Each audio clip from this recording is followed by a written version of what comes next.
Tonight we will hear from Jennifer Carvajal. She's the Deputy Director of the Hermit Campaign Site's Office, as well as Ali Rai, Deputy Cabinet Secretary of the State Department of Homeland Security and Emergency Management, as well as our state and federal partners. And we'll be taking 2 questions between each presentation. And then at the end of the program, we will have about 30 minutes for more questions. We ask that the questions in between the presentations be related to the topic of discussion. Also, you're welcome for our Zoom viewers, you're welcome to drop questions in the chat. We also ask if you are able to share some contact information, an email address, or phone number, where if you are not able to answer your question, we can reach out via email or phone. So those are the rules, and I'm going to now toss it to Jennifer and Alan. Good evening, everyone. First of all, I apologize for being late. I was finishing up a presentation at the legislative conference that's going on in Santa Fe. It ran a little bit long. I did get here as quick.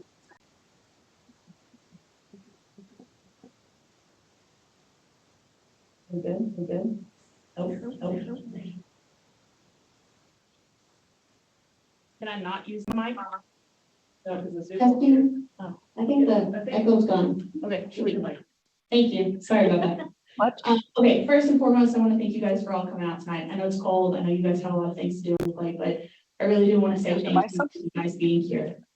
The other thing is I want you guys to know, so for those of you in the room who don't know me, my name is Ali Rai. I'm the Deputy Cabinet Secretary for New Mexico Department of Homeland Security and Emergency Management. All that to pretty much say is I'm here at the pleasure of the governor. I'm here to be her spokesperson and here to talk to you guys. At the state, we're very much committed to be able to get you guys the resources that you need on the ground. We're fighting every day to make sure that you guys are taken care of. I know that it's been a slow roll, and I know that it's not been what you guys want it to be, and I deeply apologize, but I promise you that everybody that you see sitting up here on this table is working very hard to be able to make sure that you guys get what you need. Before we get started on our agenda, I want you all to know that we are very much committed to transparency here. We're here to talk about this process and how important it is to you. We're also here to share what's happening and what's going on with our long-term recovery efforts and the support that you guys need. So before we get started though, I do apologize, Chris, I'm taking a few more extra minutes than what I've been allotted. Can I get, just so that way for my recognition, for my understanding, who, by show of hands, who came out here tonight to hear what the panel has to say? All right. Who came out here tonight because they have questions about their claims, have questions about their notice of loss, want to get updates on that? Okay. Who came out here because you have other questions? Okay. All right. So that helps me out a lot. Next thing I'm going to do is, can I have my staff, navigators, so disaster case managers, which are my staff, claims office navigators, external affairs, advocate's office, and anyone else from my staff, raise their hand, please. All right, guys, so look around, you see folks who have their hands raised. Tonight, because we have such a short, limited time with you, if for some reason you have a question that did not get answered, please find one of these folks in this room and make sure that you get your question answered. We are very much committed to making sure that you guys have all the resources that you need. If you need someone to talk to, maybe someone to vent to, myself and Jennifer Carvajal are here to help you guys with that. We are more than happy to listen to you. With that, we'll turn over to Jim. Hi, good evening, everyone. Thank you again for venturing out into the cold. We really appreciate you taking the time to come here. We look forward to hearing what your questions are and also providing you with additional information about not just the claims office, but everything that we're doing in coordination with the state. I should have backed up from the beginning. For those of you that don't know me, my name is Jennifer Carvajal, and I'm the Deputy Director of the Hermit's Peak County Claims Office. Although I was not born and raised in northern New Mexico, I do have a home in Rosada and was also impacted by the fires and subsequent floods. So along with some of the other members of the claims office here that are from the community, we're here to make sure that we get all the compensation that's owed to the impacted residents in our community. So with that being said, I'm last on the list, so hang in there. But we have a pretty full agenda as far as information to provide you with. So that's all I have for opening remarks. Back to you, Kristen. Oh, back Back to Ally. Okay. Okay, all right, back to me. So I'm going to be quick on this one. So my talking points are for the lines of effort. So for those of you who don't know, when a disaster occurs, we actually need to set up some kind of process to be able to make sure that we're coordinating resources and getting things out. The way that we chose to do that for this disaster is what we call the lines of effort. So we have specific goals for these communities, for all of our communities in this area, that we are structuring the resources, we're structuring the people behind. So the state is the one who's managing these lines of effort for the recovery. We're the ones who are focusing on this. We're making sure that we're providing things such as the Drinking Water Task Force, the Watershed Recovery Task Force, the Housing Task Force. They're here to help maximize these resources and making sure that we are solely focused on those driven efforts and that we're not deterring to other things that are going to occur.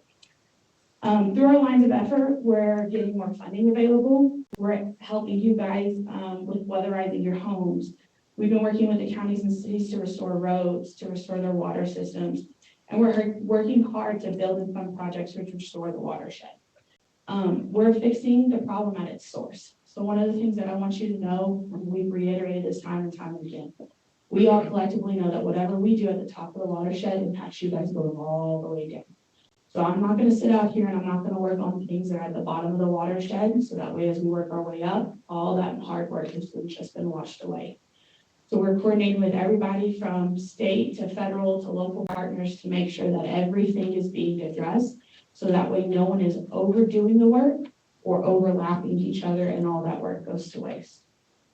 The goals of the lines of effort is to coordinate our federal partners, our state partners, and our local entities.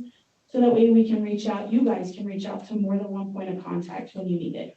I will tell you that we mentioned a few minutes earlier, but our state disaster case managers, they're here to help support you guys if it has to do with something other than the claims office as well. So the claims office very much takes care of your notice of loss, packaging that claim for you guys. Disaster case managers, which Sophia will talk about, are here to help you with all those other needs, unmet needs that you guys cannot get addressed underneath that claims office. I want to tell you that we are definitely here to be able to support you through the whole process. So it's not just one of these things where you guys come to us, we take care of your needs, and then we move along. We want to let you guys know that to us, your family, to us, you guys, you being made whole means a whole lot to us. That is our commitment from the state. That's a commitment from the Doug, and I promise you that she would definitely be here to be able to tell her that herself. But she wanted me to let you guys know that. So with that, I am going to turn it over to Sophia. Great, thanks, Ally. As Ally mentioned, my name is Sophia Jimenez. I am the program manager for the State Disaster Case Management Program. So tonight we'll be talking about hazard tree removal, firewood, and reforestation. But what's important to know about the Disaster Case Management Program is that we know that your disaster recovery doesn't end when you get your check from the claims office. So disaster recovery is a holistic effort, and case managers are here to support you with that. And we can help with programs outside of the claims office as well.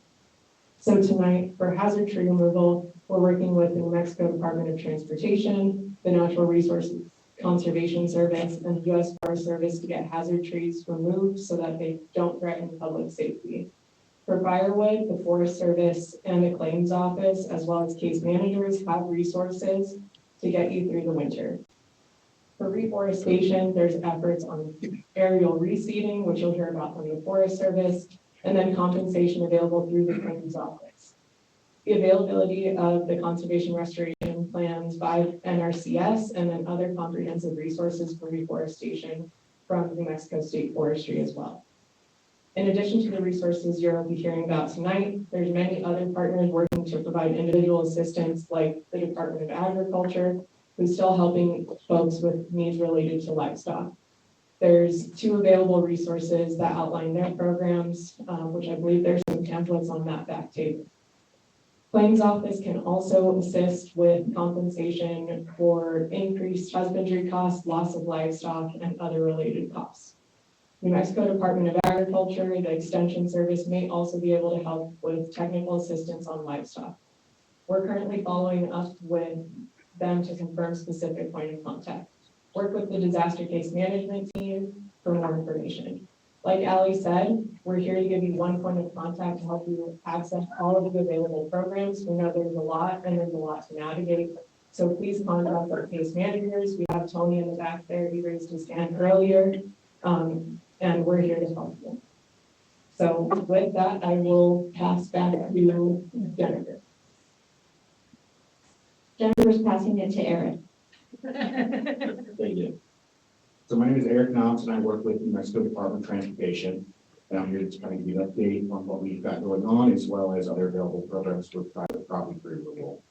So when it comes to the private property removal program, it's, if you're wondering what hazard trees to be removed, those are ones that are dead or dying and resulting from the fire is determined by a certified arborist that would pose an imminent threat to a county, city, or state right of way, as well as would be to drive up to your home or a rebuild area of your home as well, or another structure on the property.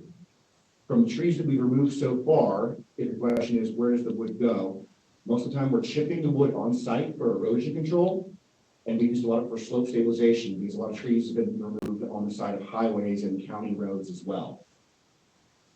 Or what's happens is it stays on site if the homeowner requests beneficial use so that you often use it for firewood or another use. So the last place we can take it right now is we have a processing yard for community beneficial use where we block it and split it. Currently, we have a yard in Mora as well as San Miguel. So for the wood we've already blocked and split at this point, it is not debarked, but for any future tree removal that goes to these yards, it will be debarked as well. If you're not signed up for the PPDR program already and you want to be signed up for it, why don't you come see me afterwards on the webcast rather than just reading it out loud so I can make sure you have it. But the process goes is you fill out the right of entry and you submit it to your county or in person or to an electronic email address at HAZWASTE, which is HAZWASTE.bureau, BUREAU at nm.gov. I'll say it one more time. That's HAZWASTE, HAZWASTE.bureau, BUREAU at nm.gov.com. So when it comes to the total number of trees we've identified versus removed to date, at this point, San Miguel, the numbers are a total of 11,193 trees. 7,345 have been removed across 21 properties. In Mora, we've identified 1,999 trees. 700 have been removed to date across 7 properties. And along the right-of-ways of your state highways in Mora and San Miguel County and county roads, we've removed 10,571 trees. And that's all I have. I go to Kenneth Branch next.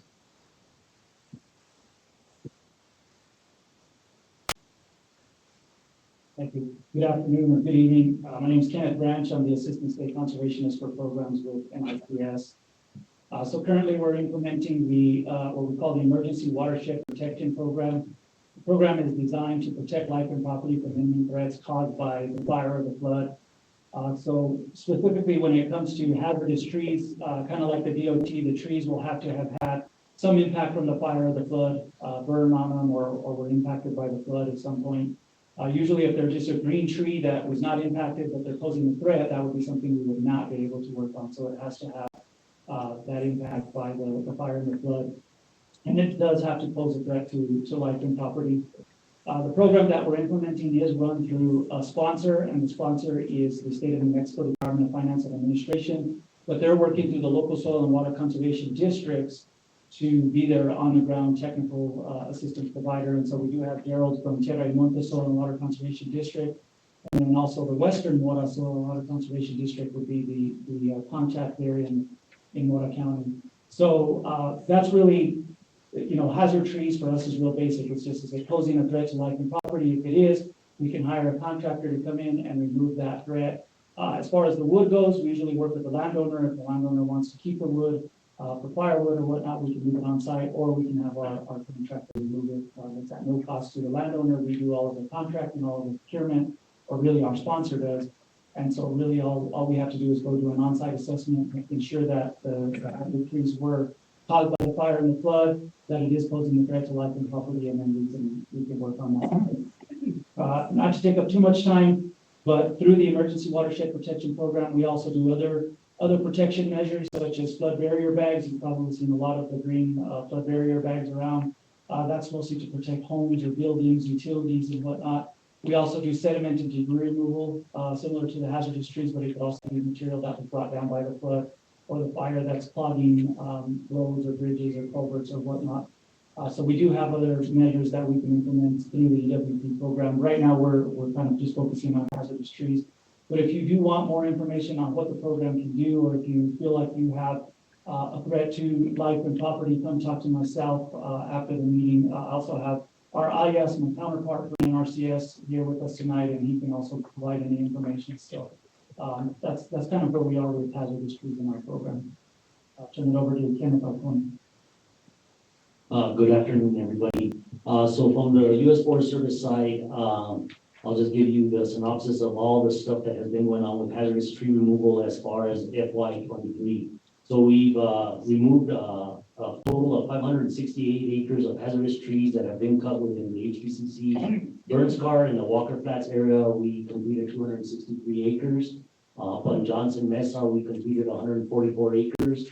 And on Capulín, we have completed 161 acres. And this was done in partnership with New Mexico State Forestry and an agreement that we have with them to help us contract that work out. There was big piles of wood out there. People could go out there and get their fuel wood, or they could get it on their own, cut dead trees and things like that. As far as for this upcoming year, when it comes to salvage of hazardous trees, our target is to complete 112 acres on the Capulín area that we will finish. And this hazardous trees that I'm talking about right now are basically all Forest Service roads, admin roads that are open to the public, so they pose a threat to property, to people and things like that. On Johnson Mesa, we're targeting 157 acres to complete in FY 2024. And then, like I said, Walker Flats, 263 acres have been completed. And there's still a lot of material left on site that we're having, coming up with a plan on how to get that material down to where it's more accessible to our local communities for fuel wood. Then we also have targeted right now 180 acres in the Bahías area in FY 2024. So we're targeting about 449 acres of hazardous tree removal off our admin roads or Forest Service roads. Also part of the hazardous tree removal that we're looking at is we've done some work with the power lines. We're actively working with the Mora San Miguel Electric Co-op to start identifying areas where we need to remove hazardous trees along the power lines. So we're working with them very closely to start getting that work done. We did complete some of that work up in the Cap Canyon area, and like I said, we're going to be doing a lot more of that. We have currently about 100 acres identified of hazardous trees that will need to be removed off power lines that are within the Forest Service lands. We're also going to be working with the acequias. Unfortunately, with the acequias, we don't have very many acequias that are within the Santa Fe National Forest, but we have identified some, and the next step will be to coordinate some meetings with those acequia groups to see what needs they have as far as hazardous trees, because when they start working on maintenance or any other type of work on those acequias, we want to make sure that we remove any of those hazards that potential hazards for crews that are working along, like I said, those acequias.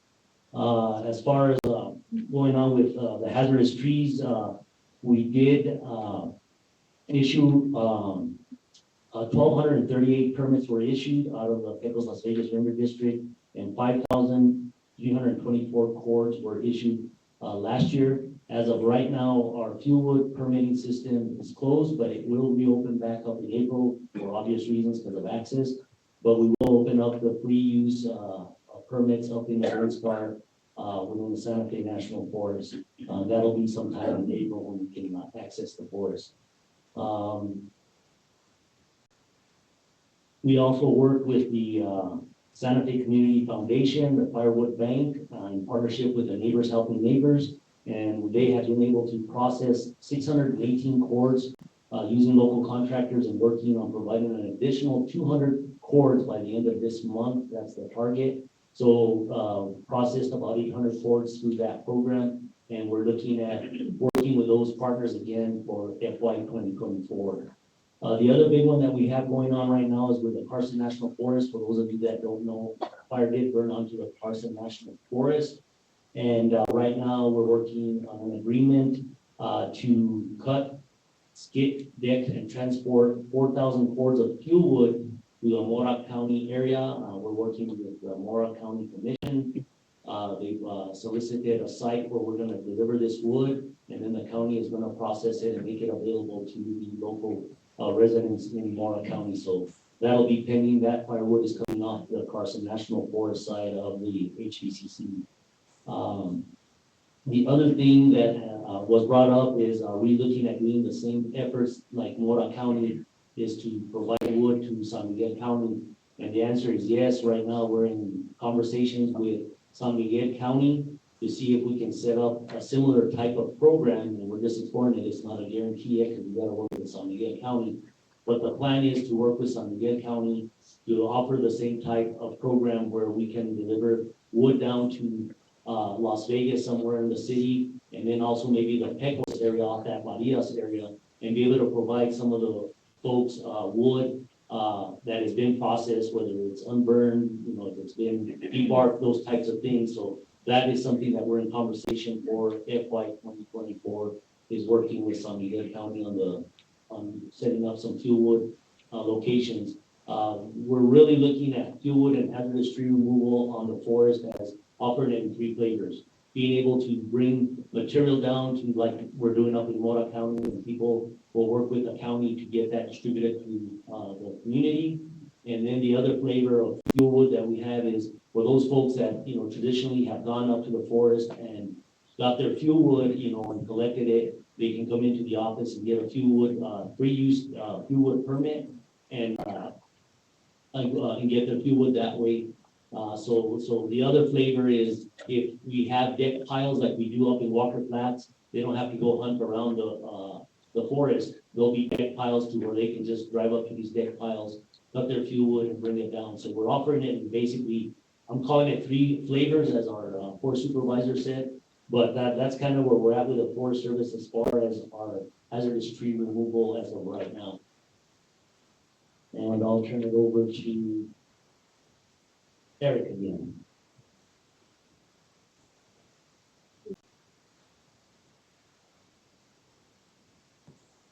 But while we've not processed nearly as much as the U.S. Forest Service has, we do have 280 cords of wood that we have processed, and more will be coming in the next several months when we start cleaning up more private property removals. There's approximately 280 cords so far that we have processed that are blocked and split for community's beneficial use. This wood was not debarked at this point. All future, when we bring them to our yards, they will be. The wood's currently in San Miguel, most of it, and there's some in Mora still. But in Mora, it's at the junction of State Highway 442 and CRA 027. And in San Miguel, it's off of Highway 205 at the San Miguel County Yard. This is kind of a combination effort with DHSEM to be able to have self-pickup for that wood. That's all I have. Yeah, we've got You're moving right through the agenda, so I'm going to pause for a moment and take a couple of questions related to hazard tree removal and fuel wood distribution. Are there any questions from the audience? Ma'am? So how long are those trees viable for firewood? How much longer are they going to be viable? I mean, they're going to start rotting pretty soon.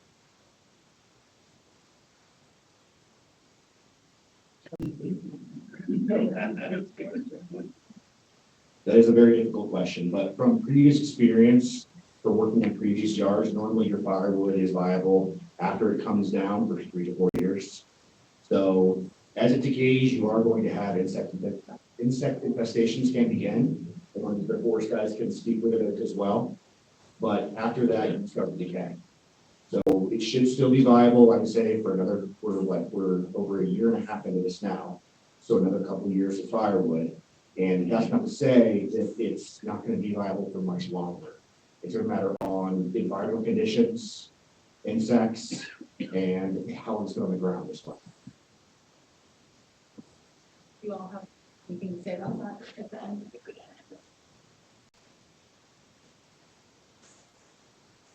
So like you said earlier, it's a difficult question to answer, but most of the ponderosa pine is what we're really trying to target, because that's the stuff that will decompose soon. When you start getting up into the mixed conifer, like Douglas fir and white fir, those we have a little bit more time on those, but again, it's gonna be on those climatic conditions. But the goal is to try to remove as much of that material and make it available to folks, for fuel wood.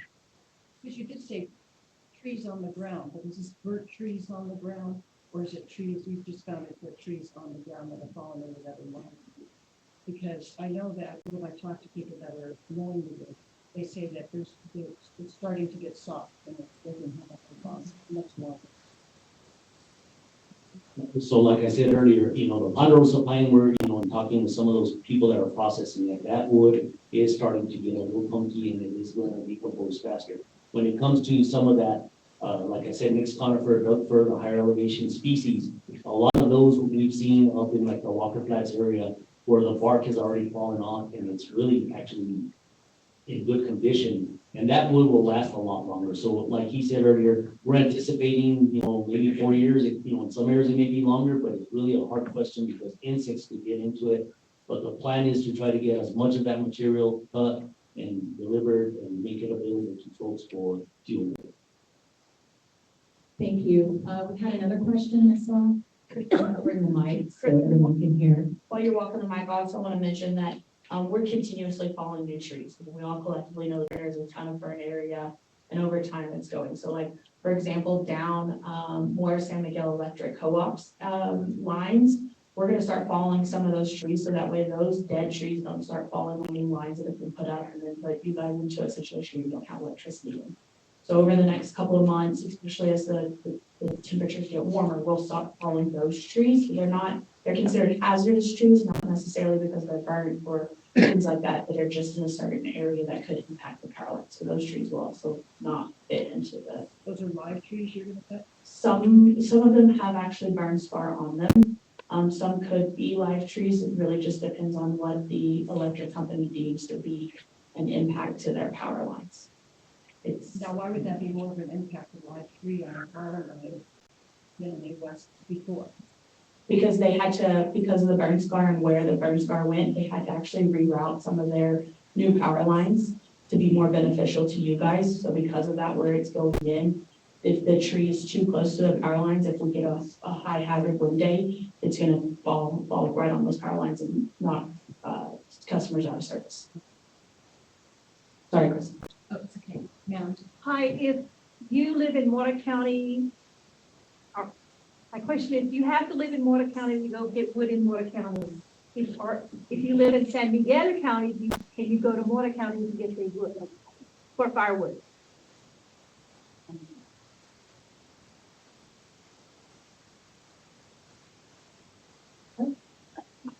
Okay, so I'm gonna be frank, I actually don't know the answer to that.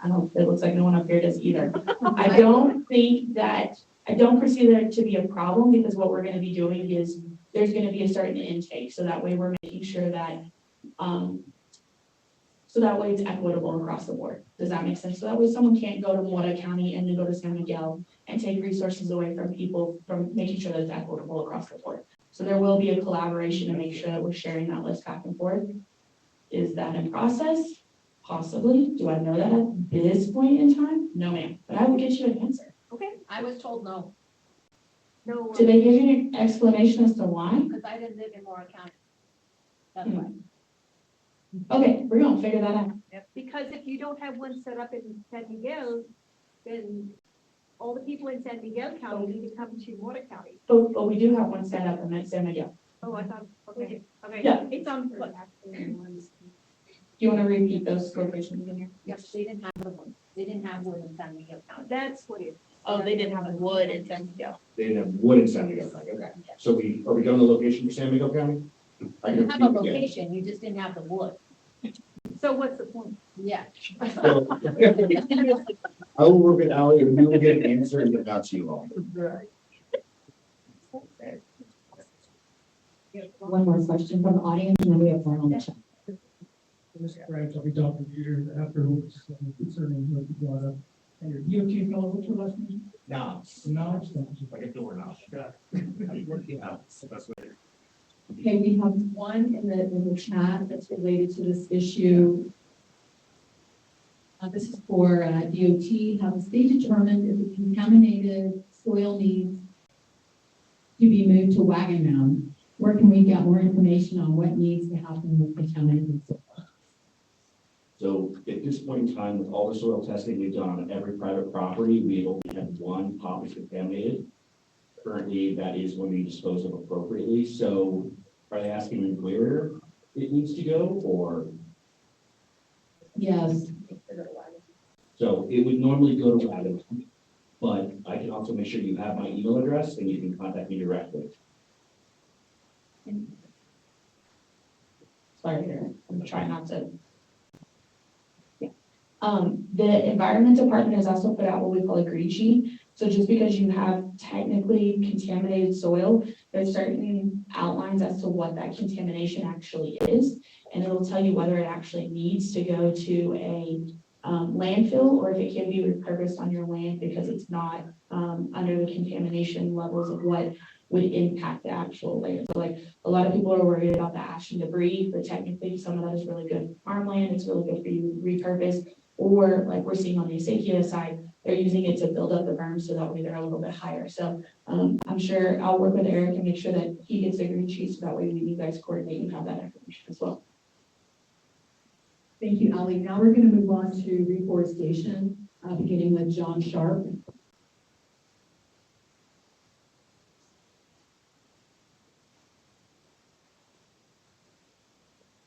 Now, we have a photo to show a map, I believe. Which one do you? Pick one up. Kind of a more square property. Now let's go to the next. So there are a number of ways, 3 ways that you can address your conservation, restoration, or reforestation needs and submit to the claims office. One would be to submit a request form to the Natural Resource Conservation Service.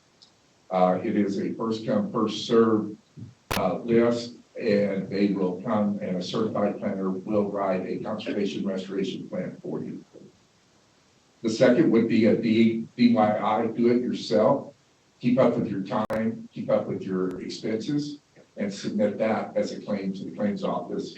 And then third would be a private arborist or a forestry company that would come and write a plan for you. So those are the 3 ways that you can submit those losses. So I think the main focus tonight for my presentation is the NRCS comes and writes a conservation restoration plan, and they deal with all the woody debris above ground. They deal with tree removal, standing deads and snags, the replanting of the conifers, mixed conifers, and brush understory. They deal with erosion. They deal with the fences. They deal with a number of things in the conservation restoration plan. Fairly early on into this process, we began to kind of notice some things that like maybe we weren't addressing originally in the conservation restoration plan. Like I said, when NRCS comes out, they address everything above ground and erosion. So all the trees that are burned, they will write a removal estimate for it and a replanting for it. But we recognized that some areas had a higher impact to the soil itself, than other areas. And so we turned to what many people just refer to as the bare mound. So this is a piece of property, this actual piece of property up in the Burns Guard. NRCS outlined the property boundaries. And then we, Hermit's Peak, Cap Canyon, along with NRCS on many of the plans, overlay the burn severity map. And based on either low, moderate, or severe burn severity, and now we're talking soil, not talking above ground. So we recognize that in those higher burned areas, the more severely burned areas, it's going to take a larger effort to revegetate and provide reforestation in those areas. So when we recognize that, we work to develop a compensation package based on those three categories to provide additional compensation to your NRCS Conservation Restoration Plan. So that's really what I want to address is, what is a bear map? What does this mean? So the question would be, what is the difference between burns? And I'm going to read. I don't normally like to read from this, but it's I want to be accurate and concise in what I say. So what is the difference between soil burn severity, fire or burn severity, vegetation mortality, and fire intensity? So BEAR, which is the Burn Area Emergency Response Teams, when evaluating the need for post-fire stabilization treatments, are particularly interested in post-fire soil properties that impact the soil hydrological functions, as these changes are associated with increased potential for flooding and erosion. Satellite imagery is primarily used to produce the burned area reflectance classification, the BARC maps, which are then field verified with ground data collection. Field verification of soil burn severity may include a general inspection of the ground parameters, testing for soil water repellency, the examination of changes in fine root characteristics. The primary use of the soil burn severity map created in the BEAR process is to predict accelerated risk of runoff and erosion. So they utilize these maps across the wildfire areas, the region, the West. They originally used these maps. They turned into a tool for a number of different things, but they could identify low, moderate, and severe soil burn severity and predict increased erosion and increased runoff, so that they did you attempt to prevent flooding where you can. So talking about soil burn severity, we refer to these as burn maps, burn severity maps, but accurately, what we use them for, they would be more appropriately referred to as soil burn severity maps. So the soil burn severity is the fire-induced changes in physical, chemical, and biological properties that impact the hydrological and biological soil functions. I know that gets a little confusing, but it's very accurate. The classification of post-fire soil based on fire-induced changes in the properties. These changes include depth of char, a downward heat pulse into the soil, loss of organic matter through consumption of duff, litter, and fine roots, altered surface color, damage to soil structure, and reduced infiltration.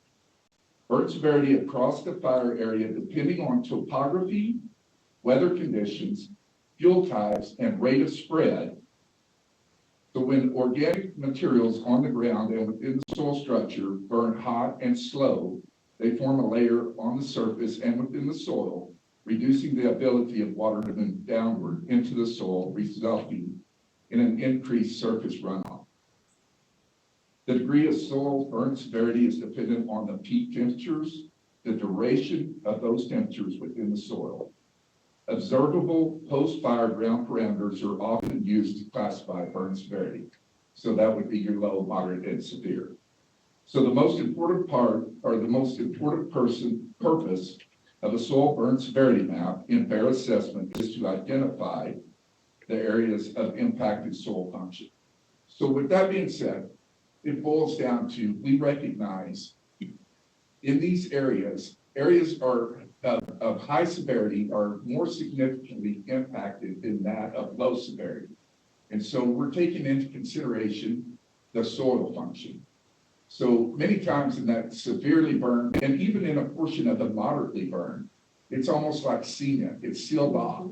So its ability to accept the water and maintain its normal hydrological functions are impaired. Now, this over time, depending on climatic impacts, so whether it's rain, snow, freeze thaw efforts, this will again open up and become porous. But right now, there's going to be a period of time it's sealed off, and we recognize that. And so that is our attempt for what we are doing to overlay the burn severity maps and provide additional compensation. What about the wells in those areas? Like the water wells? Yeah, the soils with the wells that are in those extreme. Absolutely. So if a well's impacted, we at the claims office request that you get a what we call a tech report, so that your well is evaluated by, someone in the well business that understands what the cure is going to be. So do you need to bail that well? Do we need to treat the water quality, for the water inside the well? Or does the well need to be replaced? It's so we have those technical resources, but we much prefer that you utilize a local contractor to provide you with the tech report. And where can we get those? I mean, I've been to the water conservation department, and they don't tell me anything about how can I get somebody to get to my well. Allie, you're Sophia. We have this. So the state and the claims office have a list of all of the licensed well drillers and repair people in the state. The Office of the State Engineer does as well, accessible online, and then we can also provide you a printed copy if you would like that. So that would help you get estimates if you wanted to call them to come out. And then the claims office, if it was eligible, would be able to compensate you for the cost of the repairs as well as the cost of the estimate. What about the cost? Yeah, the cost to come and test it and determine all of that? Yes, as well. And what are the requirements to qualify? For the claims office? But yeah, that. Sorry. So what makes it qualified for compensation is that the damage is a result of either the fire or the ensuing flood from the Hermit Canyon event. So if our property is within the burn area, we qualify? So certainly anybody within the burn scar area can file a notice of loss. But when we start talking about qualifying, if a lightning strike arced out your well pump motor, then that would not be a result of the fire or the water. Absolutely. So that's why you need to get it tested. And if those, I think they're called fluorocarbons, come back and indicate that they're out of the burn scar, then yes. I guess my next follow-up question to that is, what are when can that be impacted? Because sometimes the water that comes down into the wells, how many years after that can you file a claim? Do you understand my question? I do. Okay. So I'm not a well specialist, but I will say this. So the primary, what we are seeing, the wells that are impacted are primarily from surface water flooding into the well itself, not necessarily the water that was down at 100 feet that's been filtered. Thank you. Yeah, I don't know. We are going to move forward with. Thank you for that explanation. And what you were reading from, and what is the source of that information? Well, you're basing all of your assessment words on the bare map. You indicated field verification would be necessary to go out and verify, but that was not performed. So that's just one. There's other issues that people have should look at concerning burn severity, just not that particular map. Always fine. There's on that map, when was that taken? What point during that fire was that date or recorded? Is it early? And that's going on. Anyway, that's good. Thank you.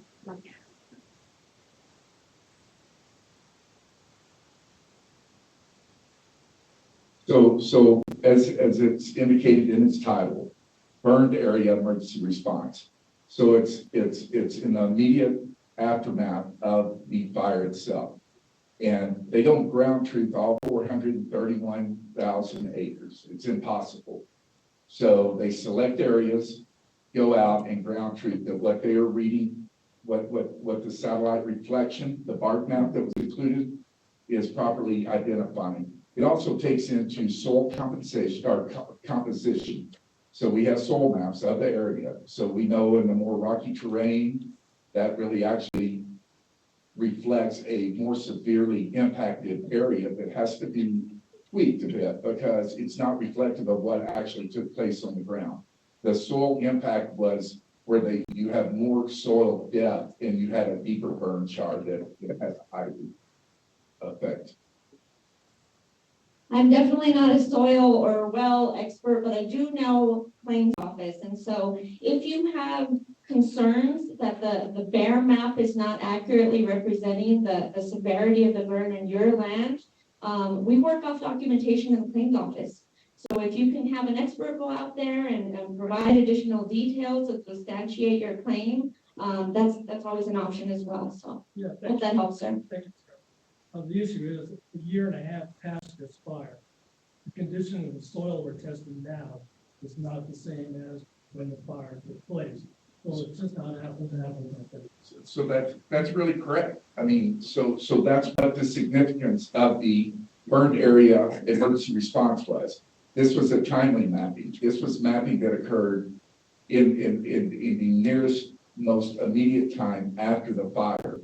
That's when the ground truthing went on. So now you're exactly right. A year and a half after, much of this land has had now 2 seasons of snow, a season and a half.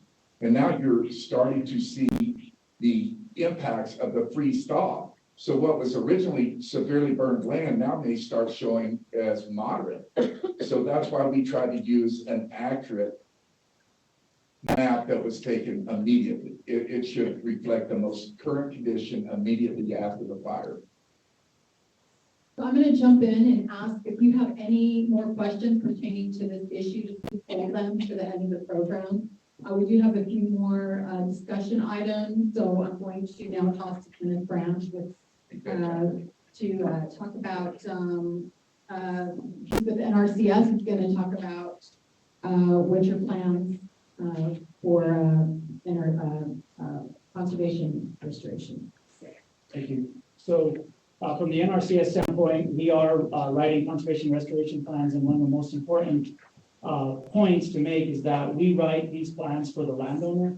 We're not writing them for FEMA, we're not writing them for the claims office or anybody else. We don't submit any documentation to the claims office.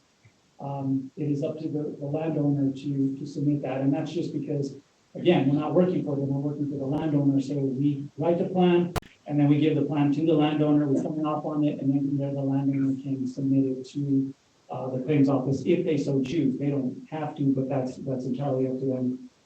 To date, we've received 996 applications for plans. We've written 645 plans for $528 million. The last numbers that we received, and John can correct me if I'm wrong, 496 plans have been submitted to the claims office for approximately $400 million, and 220 have been paid for $231 million. Now, those are revolving numbers, so I'm sure that they're not accurate because my numbers I think They have increased. I don't know the exact number. Right? Yeah, so that was the last update that we got from the claims office, and so again, I'll let, if you guys have questions on paid amounts and stuff, you can ask Kyle down there. But that's really where we are with the restoration plans that we write.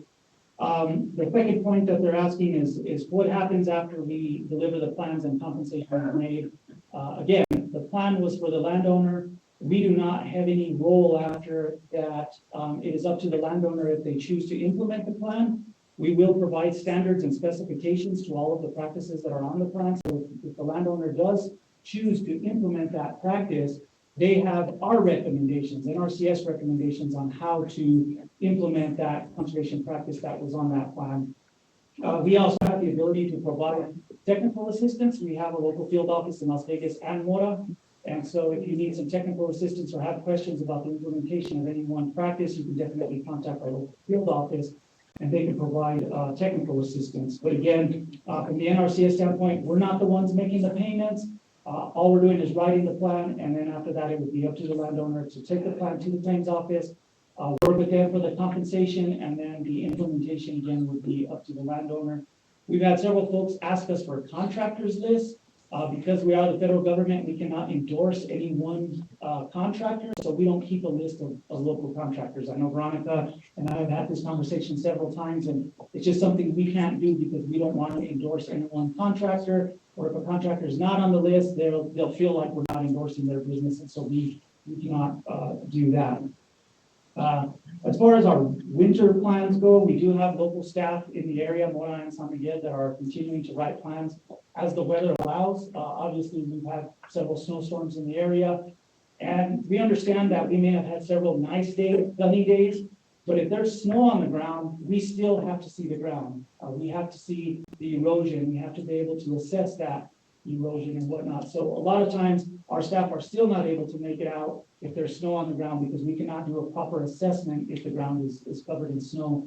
The other thing that we're being cognizant of is the fact that after the snow melts, there's mud, and we don't want to go onto somebody's place and tear up their land. We don't want to, it already burned. We don't want to go and now tear it up with vehicles or whatnot. So that's the other thing that we're aware of or we're looking at when it comes to our staff being out on the ground, is to making sure that we don't create any more damage than what's already been created out there.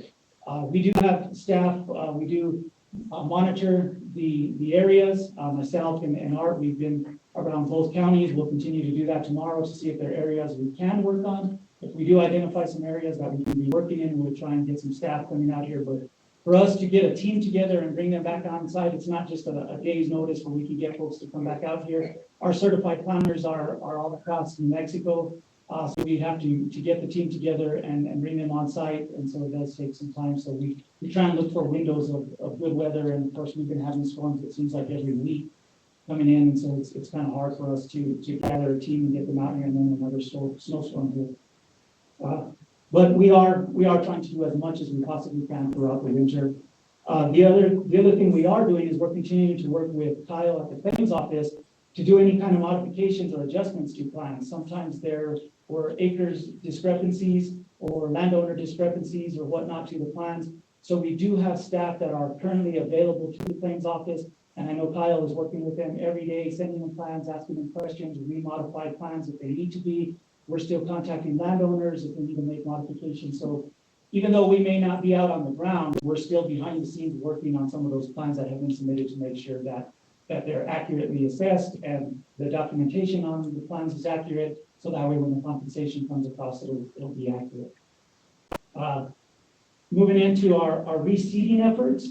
To date, NRCS has reseeded 50,000 acres. We've seeded and mulched 30,000 acres. We've done basically 2 phases of the seeding, and we plan to do a 3rd phase. The thing with our program is that it's all private land, so we have to get the permission from the landowner to seed and or mulch. So if landowners are interested and they have not received seeding and mulch, they can contact Gerald over at Tierra del Monte Soil and Water Conservation District, or talk to Wanda at Western Mora Soil and Water Conservation District in Mora and get your name on the list.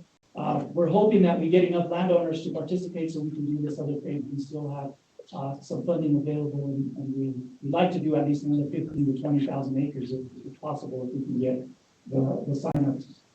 Of the acres that have been done, it's been done by fixed wing, airplane, or helicopter. The mulch was all from burned trees in the local area. The contractors subbed out some of the mulching efforts to local landowners in the area that were willing to sub out with them. And these contractors went on site, cut the trees, mulched them, and then with the helicopter, they turned around and dropped that mulch. So all of that material came from the local area. The seed that we're using, it's native, perennial, and annual seed. It's blue grama, western wheatgrass, ryegrass, and wheatgrass. The reason for the annual is to get something to stand up quick. I think this last spring or into the fall, we saw a lot of the wheatgrass especially pop up. We got a great response in a lot of areas from the wheat, and we felt like we got a good stabilization going on there. And then now the perennials will hopefully come behind and start to establish themselves, and stabilize that soil even more. Again, if you want to participate, where we're working, we're looking at areas that were moderate and severely burned for the reseeding efforts. So if you do have those moderate, severely burned, and you want to participate, contact the local stormwater conservation districts. The reason we're not seeing low burn is because the majority, if not all of the low burn that we've seen has had natural regeneration, natural revegetation has come back up, and so there's no need to go back and reseed it. It just naturally came back in, and it actually looked pretty good in some of the areas.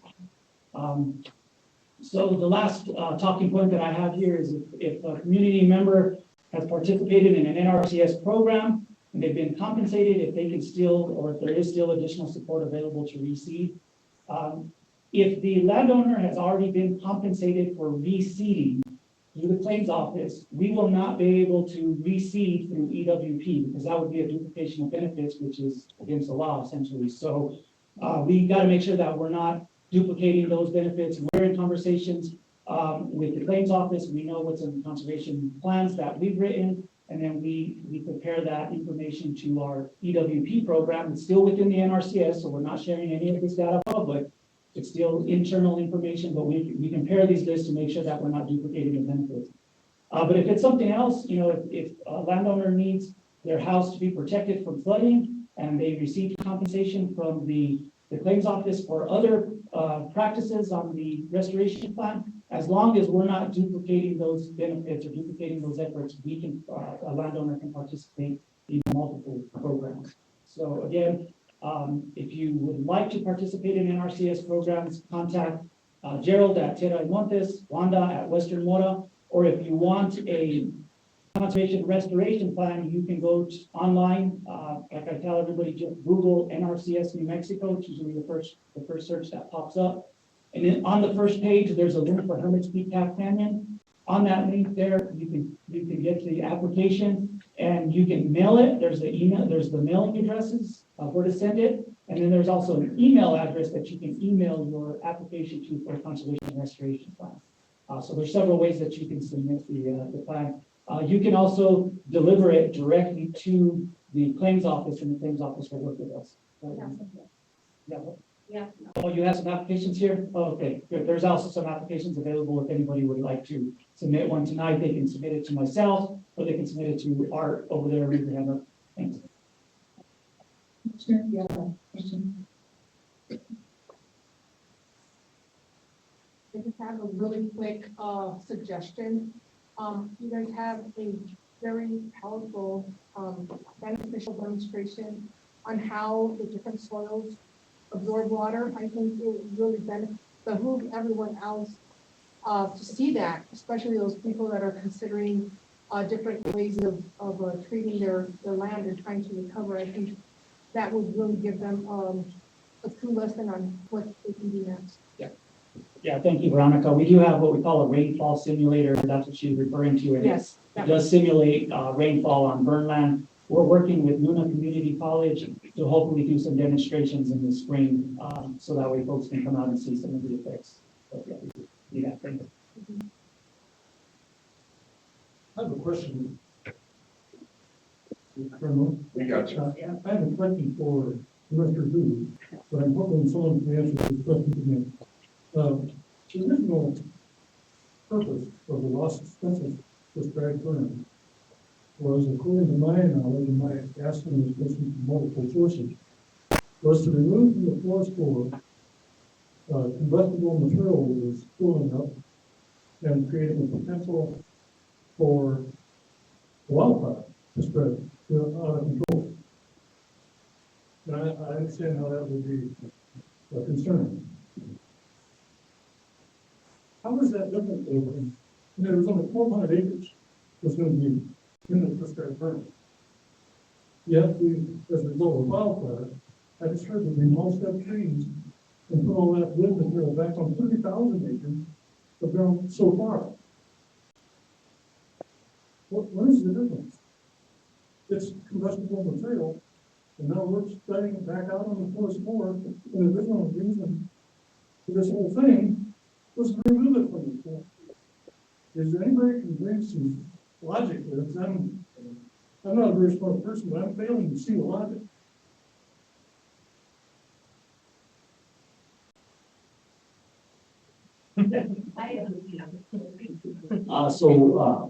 So the mulching was really used to protect the soil, because when the fire, like they said earlier, it's high severity, moderately burned, the soil was devoid of anything. As you recall, so the key was to try to put something on the ground. We had specifications, we want to put a lot of this mulch on the ground because then you can make things too acidic.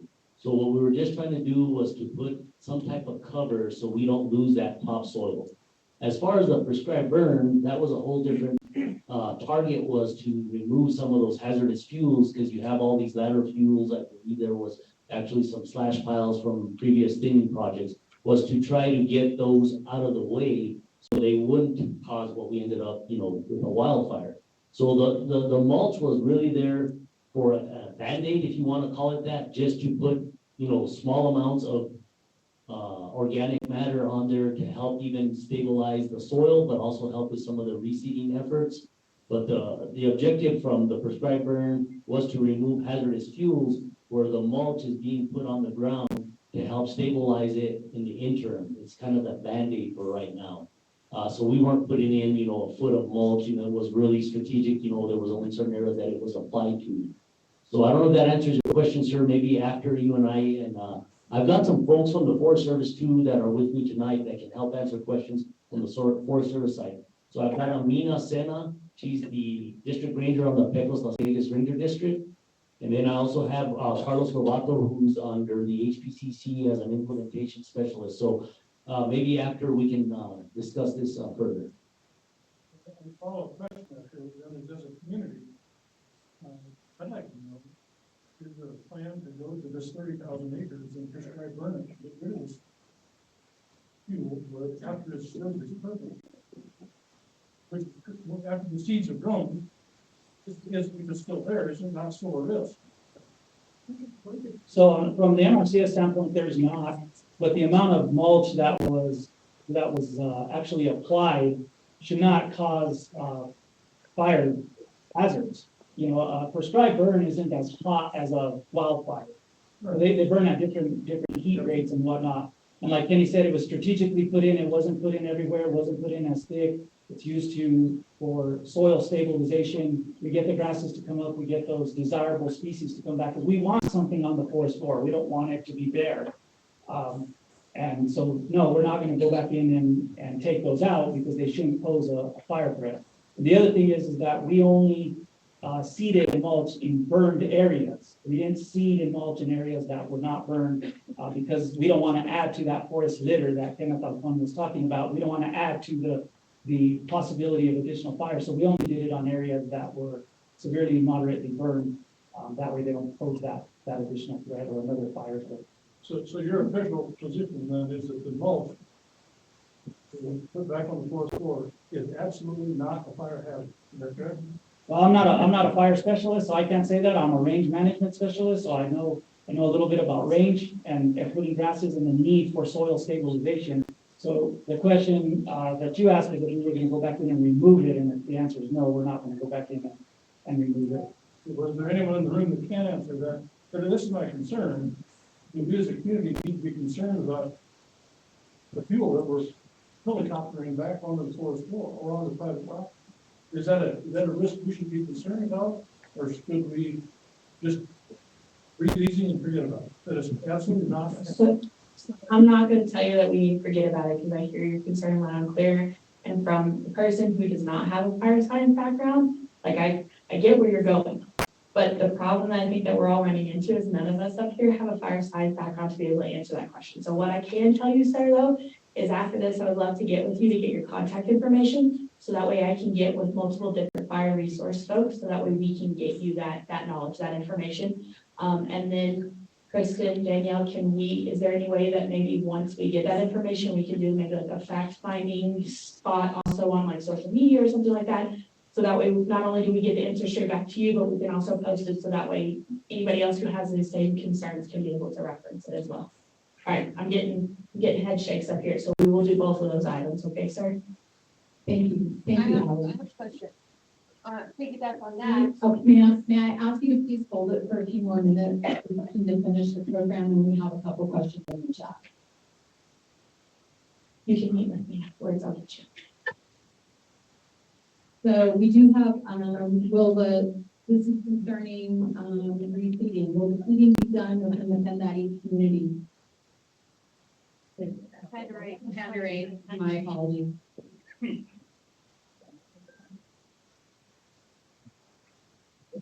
The question was, is the seeding going to be done within the Pandaray community? Is that what it was? Yes. And so if it meets the criteria that it was moderate to severely burned, we potentially could do reseeding within the Pandaray area. We did do some in the Pandaray area. And so again, if landowners want to sign up, have them sign up and we can definitely get them on the list. Thank you. And did you have further comment? No, I was just Okay. looking at the agenda. Yes, so it's you're up. All right, thank you. So as far as from the Forest Service, as far as tree planting, we call that reforestation. And just to give everybody an update, we did complete 512 acres of reforestation up in the Walker Flats area. Right now, we have 1,578 acres of reforestation planned in the Johnson Mesa area. Our plan is to increase capacity in the future using partners to get more acres replanted, reforestation replanted, use that kind of interchangeably. But that is our plan to increase the capacity. One of the issues that we're coming along with is that to get the tree species, as you well know, we need to have the seedlings to be able to go out there and plant them. And there's a shortage right now, but I think there's going to be some capacity that's going to be coming down in the future that someone's going to talk about, I think, later in the agenda, to where we can have some more trees to be able to go out there and plant the vast acres that we have identified. Now, we do know that there is going to be a lot of natural regeneration. We're already seeing that with the aspen, as most people like to see aspen stands. Like I tell them, those are all burn scars. So we're going to have a lot of aspen stands coming in the future. And that's just part of the natural regeneration process of fire after a fire. Anywhere you see an old aspen stand, that is just part of the natural processes of the forest going through succession. So we know that we're going to have quite a bit of that. But right now, we have identified those 1,578 acres up in the Johnson Mesa area, and hoping through partnerships, maybe increasing that capacity to get more acres done, because we do know that we do have a lot of acreage out there to get trees on. But we're really using our silviculturist at the supervisor's office and his expertise to target those areas where we're going to have a good success rate, because of course we don't want to be growing and planting trees in rockier areas where we know there's not going to be a good success rate. So that's kind of where we're at with the reforestation efforts on the Forest Service side.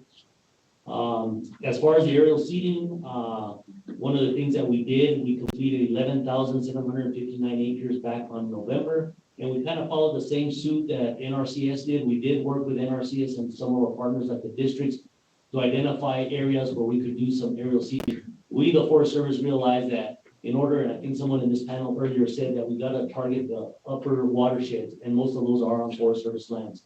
So we are cognizant of that. So we're looking, and these 11,000 acres were done in coordination with NRCS, the districts, to try to get to those hilltops. The higher we can get up in the watershed and get some kind of stabilization, whether that was, in this case, this was all just seeding. We did not do any mulching. We did use native species. We used slender wheatgrass, mudgrass, and barley and wheat. That is very compatible to the area. It was certified wheat-free. We had people on the ground like Carlos that was inspecting tags. So all of this seed that was put on was certified wheat-free and noxious plants. Now, I do know that there is some concern because we're seeing a lot of thistle and those types of things coming in. Again, that's going to be a function of the natural succession of fire. I mean, those seeds have been there for a long time, and where we saw a little thistle patch, now you've just expressed it and you've allowed that thistle to take over. But over time, hopefully with our reseeding efforts and other activities of restoration, those things will get back into balance. But I can assure you that any seed that was dropped on the Forest Service was certified wheat-free, and every load was inspected by Carlos and the crew that we had on the ground. Because I know that's a concern of a lot of people But a lot of those plants were always there, they just now are being expressed more just because that's a component of post-fire. You know, just like the oak, that's another component that is gonna come in really thick.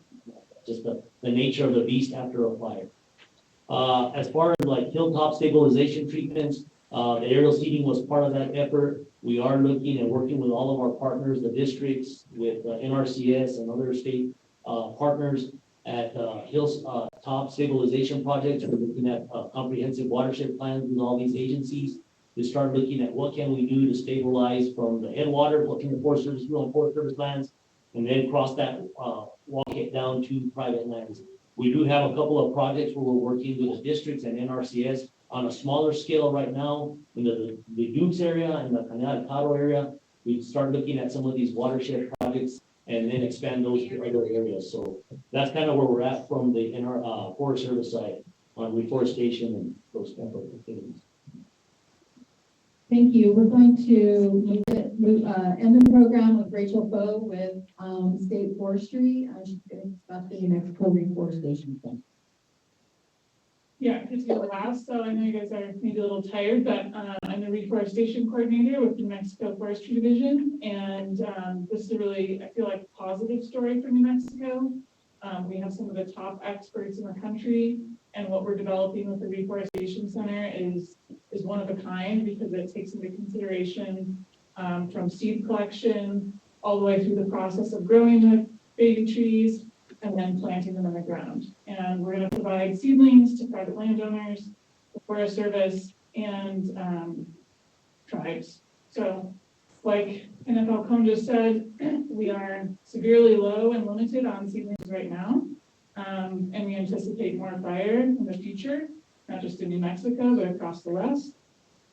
So we're really ramping up our production facility from what it is now in Mora at 300,000 seedlings a year to hopefully we'll get it up to 5 million seedlings a year, depending on how much funding we get. So we can go to the next slide. Danielle. So this last year, the state allocated $8.5 million to kind of jumpstart us in the process. And as you can see here, this comes at a really important time because so much of our water in New Mexico comes from our forests. And so reforesting these areas is really important. Not going to be able to maybe reforest the whole landscape, but getting trees in these really crucial spaces where they can then reseed and naturally regenerate is going to be really useful. So we need to actually go out and plant the trees. Next slide, please. So this Reforestation Center is a collaboration with, as I said earlier, these top experts that are from University of New Mexico, New Mexico State University, and New Mexico Highlands University. And then our agency is kind of coordinating, working with them. And this is all because of the Forest Action Plan. It's kind of laid out in our Forest Action Plan. Moving forward, next slide.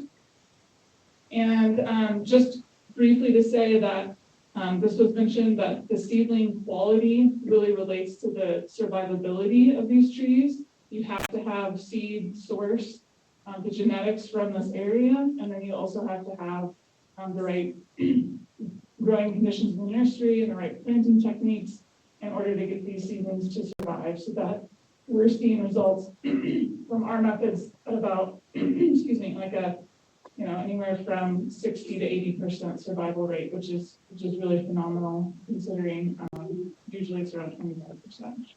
So this year, we're asking the state for the biggest chunk of money to help fund this reforestation center and really get this off the ground.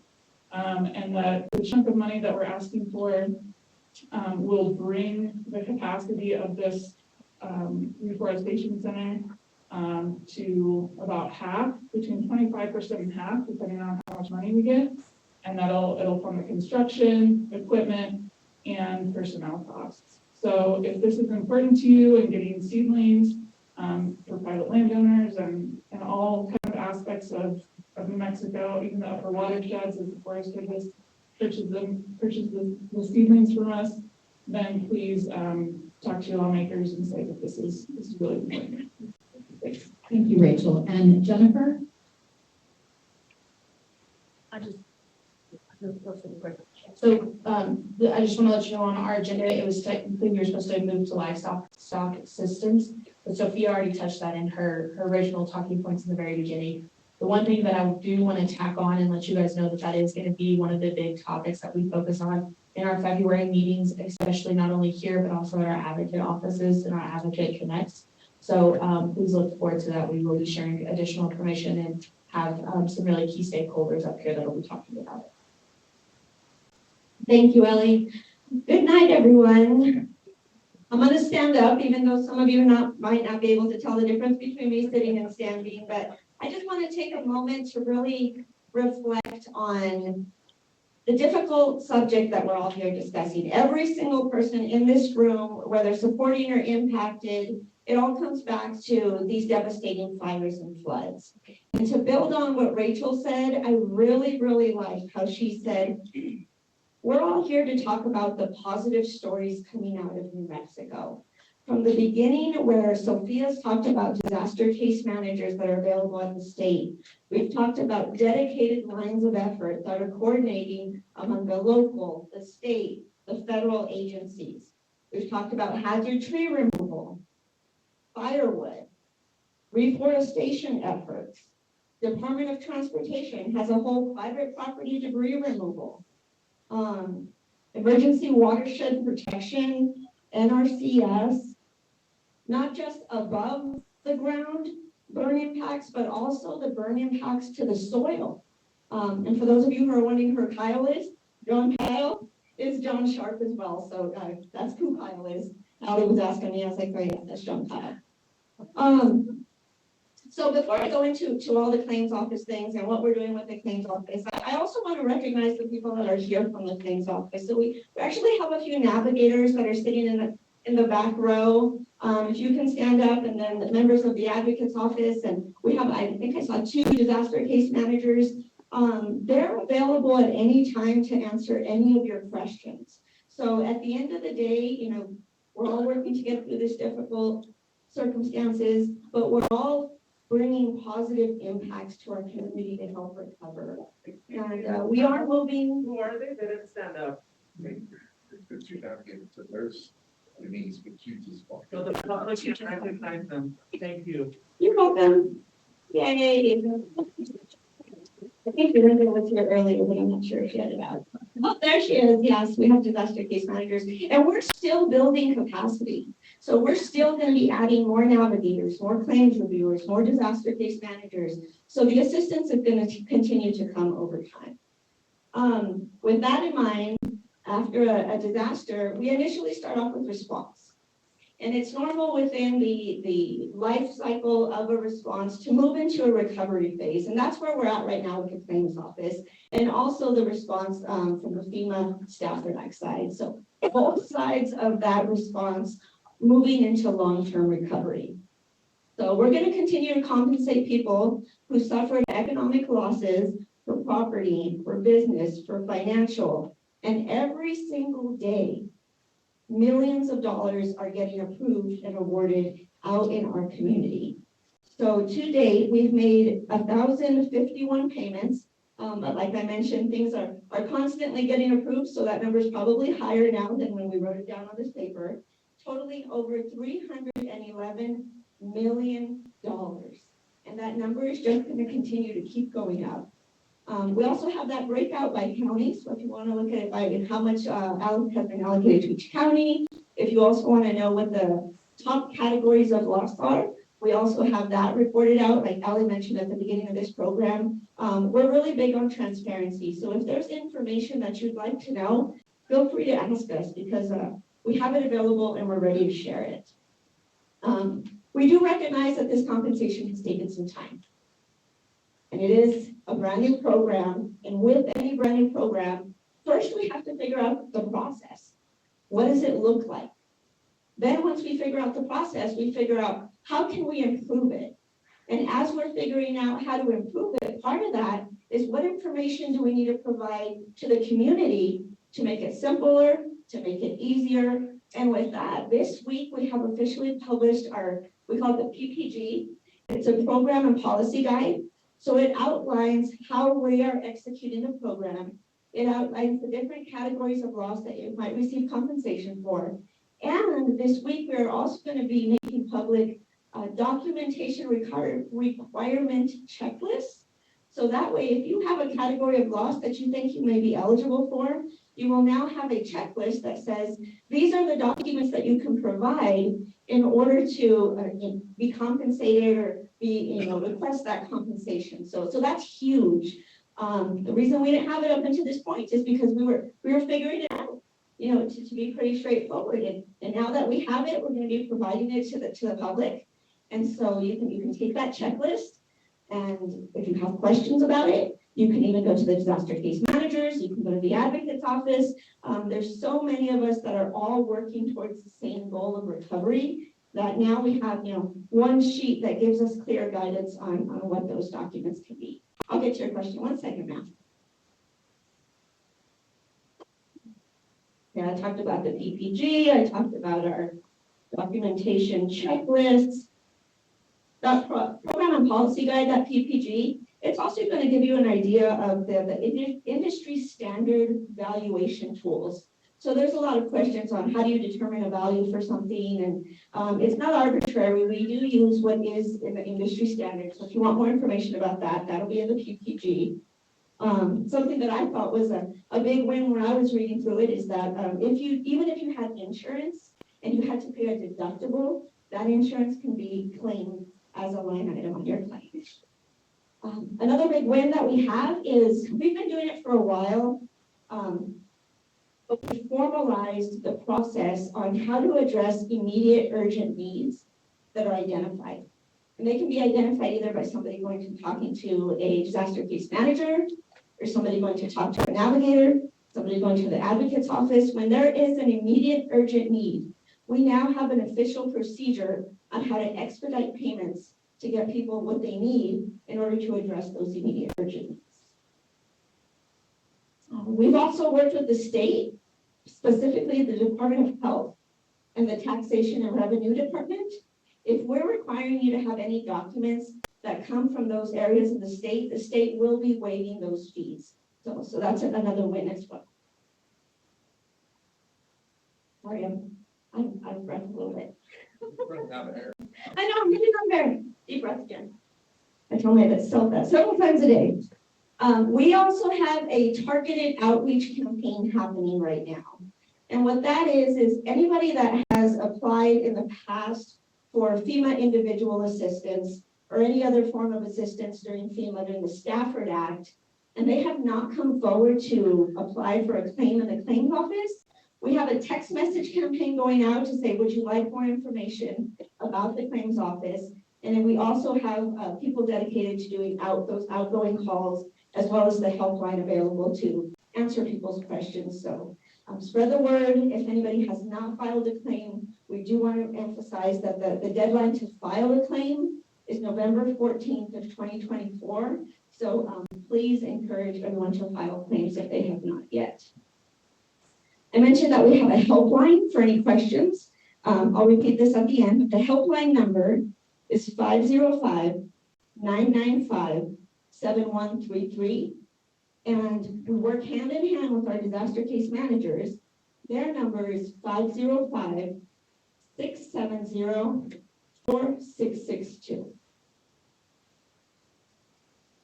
The next thing I'm going to touch on is some misinformation. So I want to reiterate that regardless if you have a third-party representative or if you don't, we process the claims in the exact same way. Both have to submit a notice of loss with supporting documentation, and then we look at the supporting documentation and we issue a letter of determination. At that point, the claimant or the third-party representative works with the claimant to decide, are you going to accept that letter of determination and sign a release and certification and then get your payment, or you can decide to appeal. So that's same process regardless if you have a third-party representative or not. Extensions. Extensions have always been and will continue to be a tool that the claimants can use if they need more time.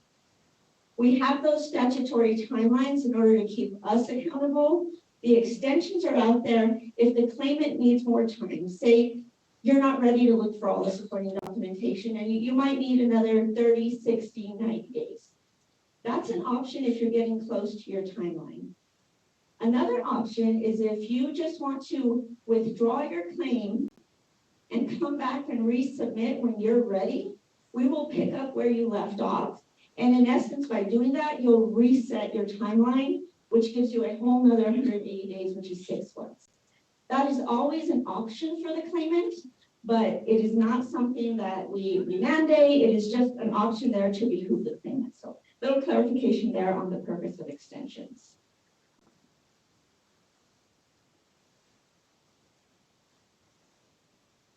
Town halls. So we will continue to and are committed to having these monthly town halls in order to share information and answer your questions. So please keep a lookout. We try and alternate them between Mata County and San Miguel County. So we're committed to still having those town halls in the future.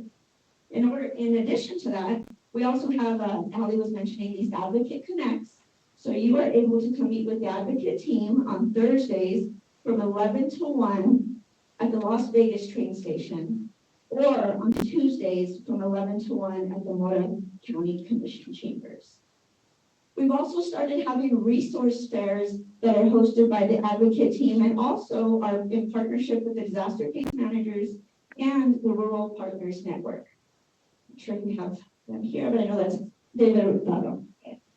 Yesterday, the first one happened in Guadalupita, and we have one happening tomorrow at the Rosella Fire Station. From 1 to 4. Paula? That said, I think we're going to move to some questions.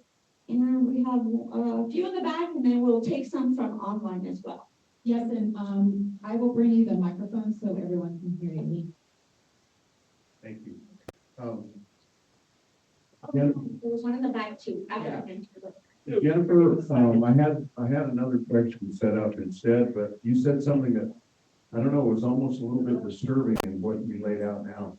And you said that the way that these compensations are figured is based on industry standards. What in the world is an industry standard for a government-caused disaster in a special cultural area? Okay, so an example of an industry standard is the Kelly Blue Book for vehicles. We were going to use that or JD Powers, or we have some software that insurance companies also use to evaluate a certain category of loss. And so that's what I was referring to, sir, as far as industry standards. And part of what made me, I finally started the process and got a navigator and did all of that. One of the things that I was shocked to find out is that our per diem is figured at the subsistence level for federal employees. We get, I think, on $59 a day for our per diem, based on the time that we were evacuated. And I know that evacuation is not a huge part of a lot of people's claims, but it still made me wonder what's going to happen to the rest of the steps of this, like property valuation, loss of property valuation for burned and unburned areas, where the view shed has been ruined, the recreation has been ruined in an area. So industry standard just doesn't seem appropriate. And it's perfect timing for your question, because now we have this program and policy guide that is available to the public for you to look through and get some insight as to how we're processing those separate categories, and also what we're requiring in order to qualify to receive compensation for those categories. So I'm not going to go through all the different areas, but I think Advocate's standing up because she has some more information as well.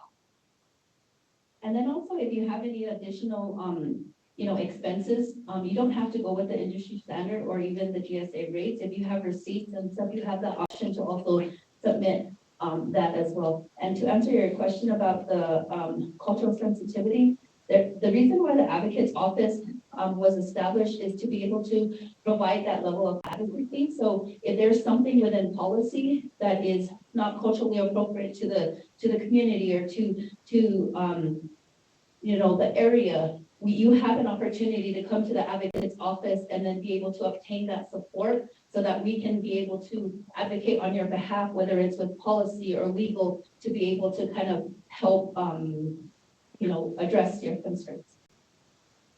Thank you. We have a question here. So first, I'd like to thank the governor for always listening, and second, is it true that you will no longer evaluate partial proofs of loss?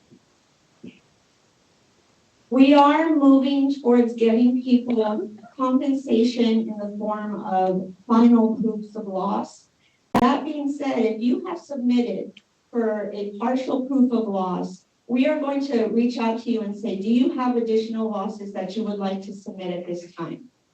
And the reason we are moving towards these final proofs of loss is because we need to adhere to the timelines. The timelines are associated with you need to have a signed final proof of loss in your claim 150 days from when we acknowledged your notice of loss.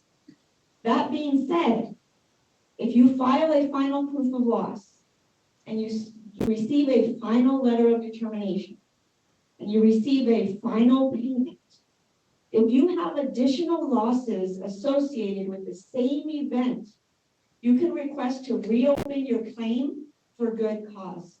And that being, I have documentation, I have additional losses associated with this event, I'd like to reopen my claim. That's always an opportunity that's available. Along the same lines, if you have new losses associated with a new event, such as a flood that hasn't even happened yet, you can submit a new notice of loss for those losses that have not occurred yet. So although we are moving from partial payments to final payments, that doesn't mean the door is completely closed. If you have additional losses with the same event, you can reopen your claim and submit.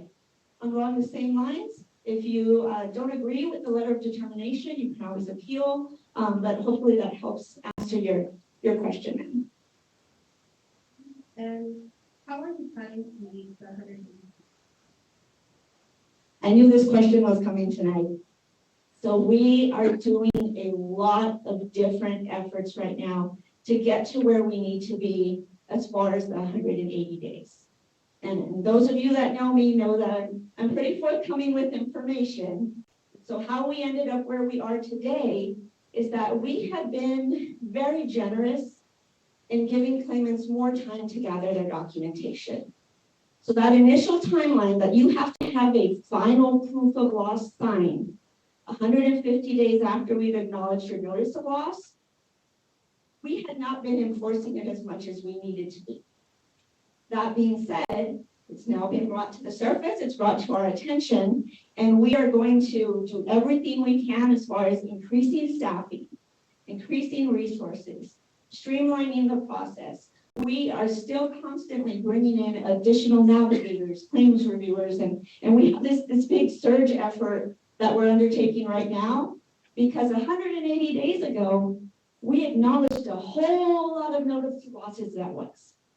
And that was because we were just getting our operations off the ground, we were starting the process, figuring it out, and now, fast forward 6 months, we are where we are, and we recognize we need more staff.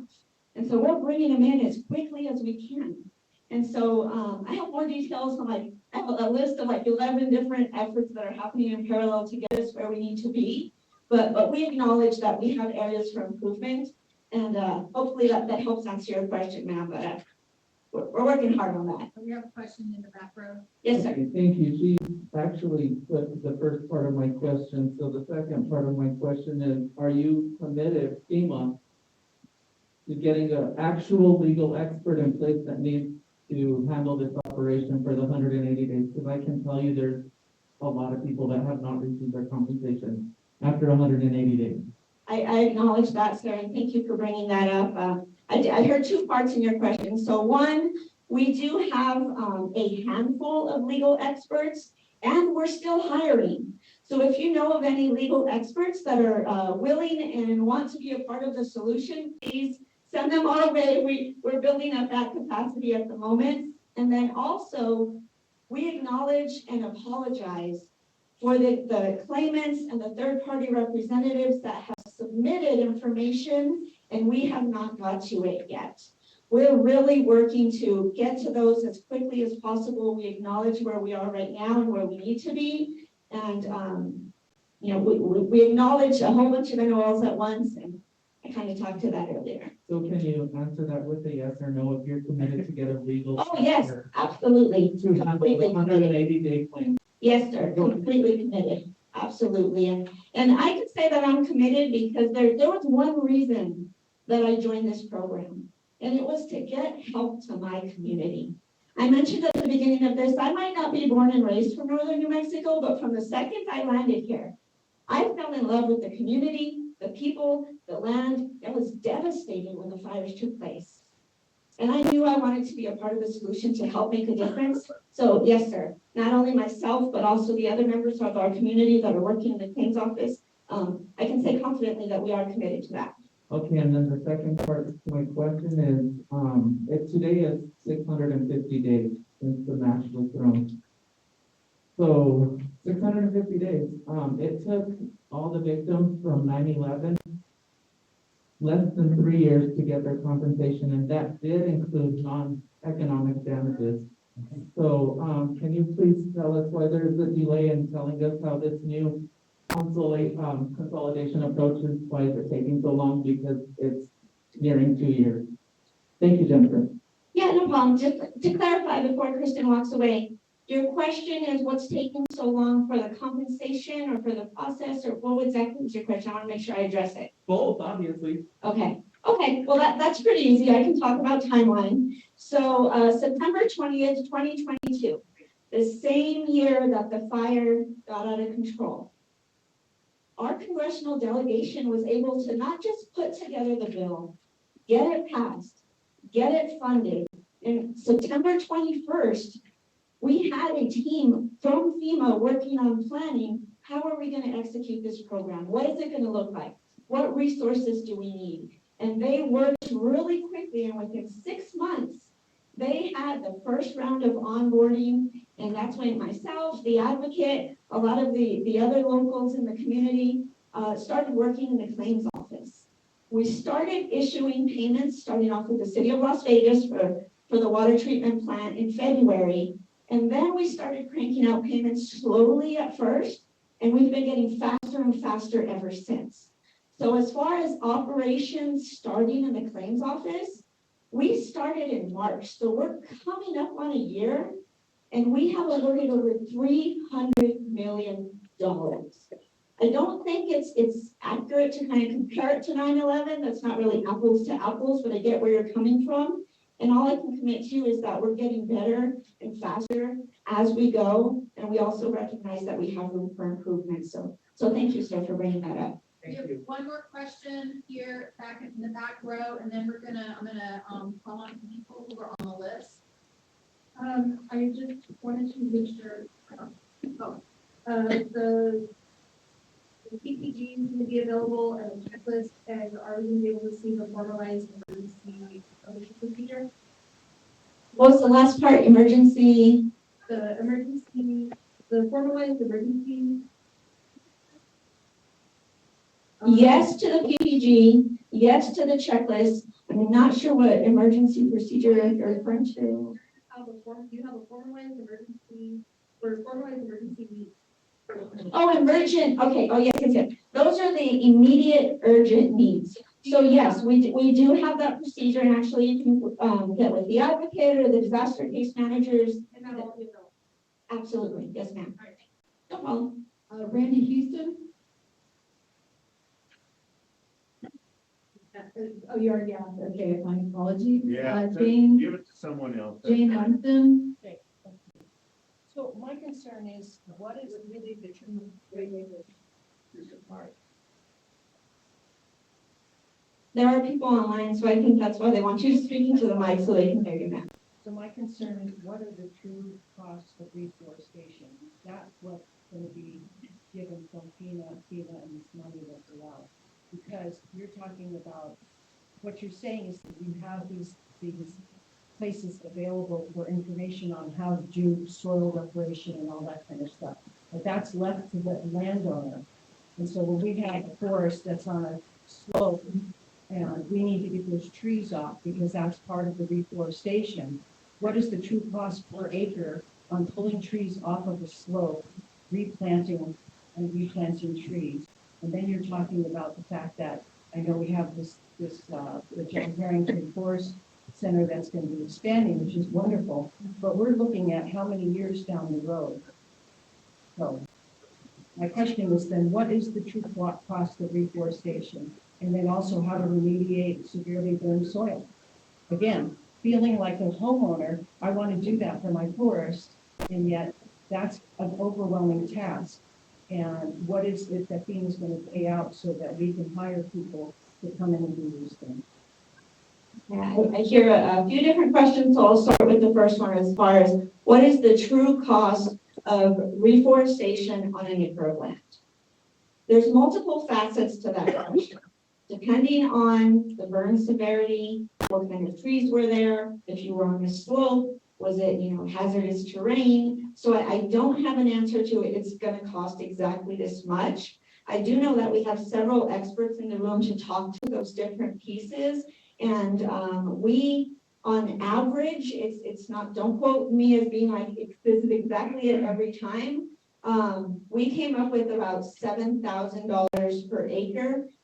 That is not, considering all the different factors that I just mentioned. That's the ballpark figure that we are estimating based on the current information we have. There was the second part to your question, which was soil remediation. Yes, so John Kyle Sharp, I think, is probably our best qualified here in the claims office as far as what can be done and what needs to be within your claim to get that done. But I'm not a soil remediation expert. Did you want to say anything, John Kyle?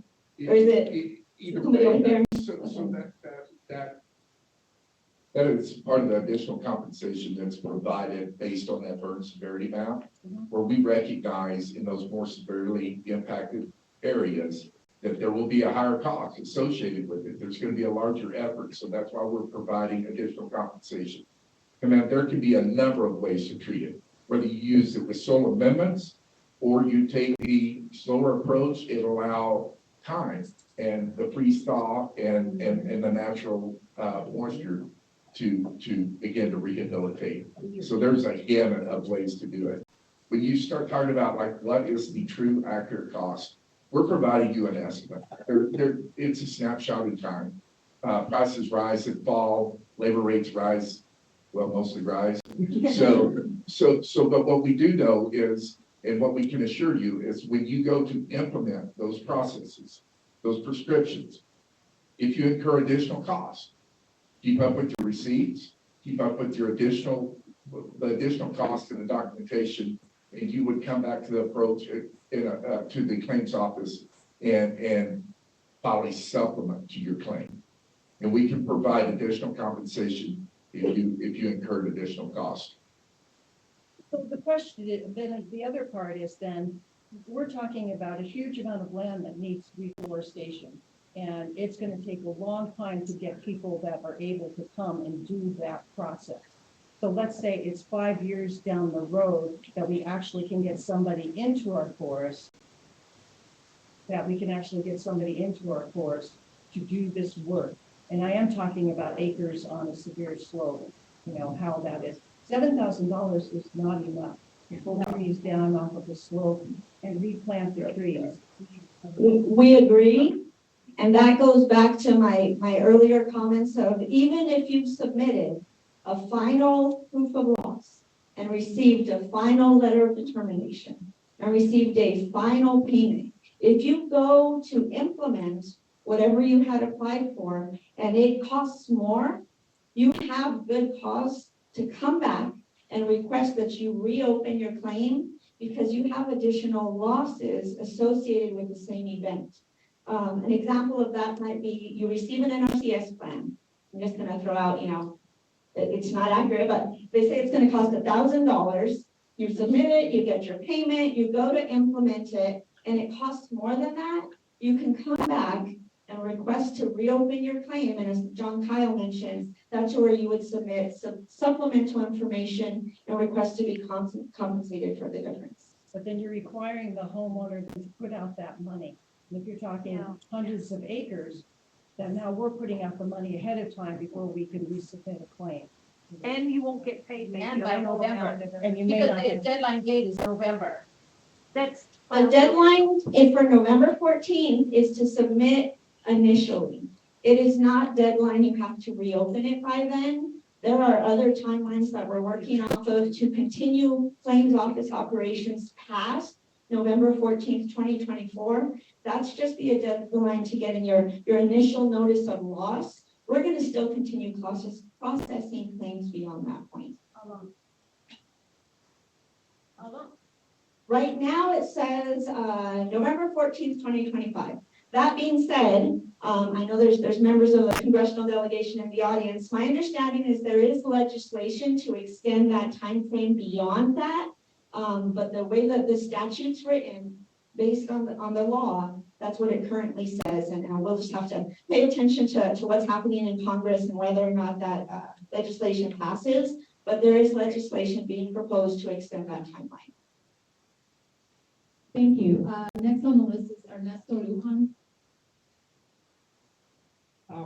I really don't have too many questions.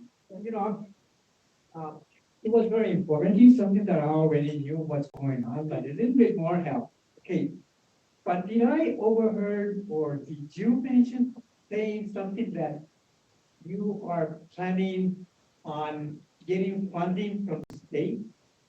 Not the claims office. We are federally funded. There was some conversation about, actually, I was pretty excited about it, 8.5 million from the state for the reforestation center.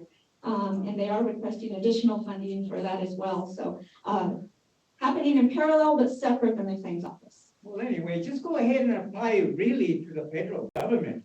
I mean, look what's happening. Yeah, why You the know? state? Yeah, why does the state have to bear all this that's going on, everything about the burning? When the federal government, we pay taxes. I'm with you. That's it. There's They're the ones that started the fire. Yes, there's 6 different types of claims that qualify for receiving compensation in the claims office. Individuals and households, businesses, not-for-profits, tribal nations, and governments. So the state qualifies to submit to the claims office for any cost that they're incurring due to the event, the disaster. So I hear you, and I think we're tracking the same thing, sir. Thank you. You're welcome. Rachel, do you have a comment on that? On the Just request? just that we're continuing to seek funding from the federal government, and the Forest Service has already committed a significant amount to the reforestation. Help us build it.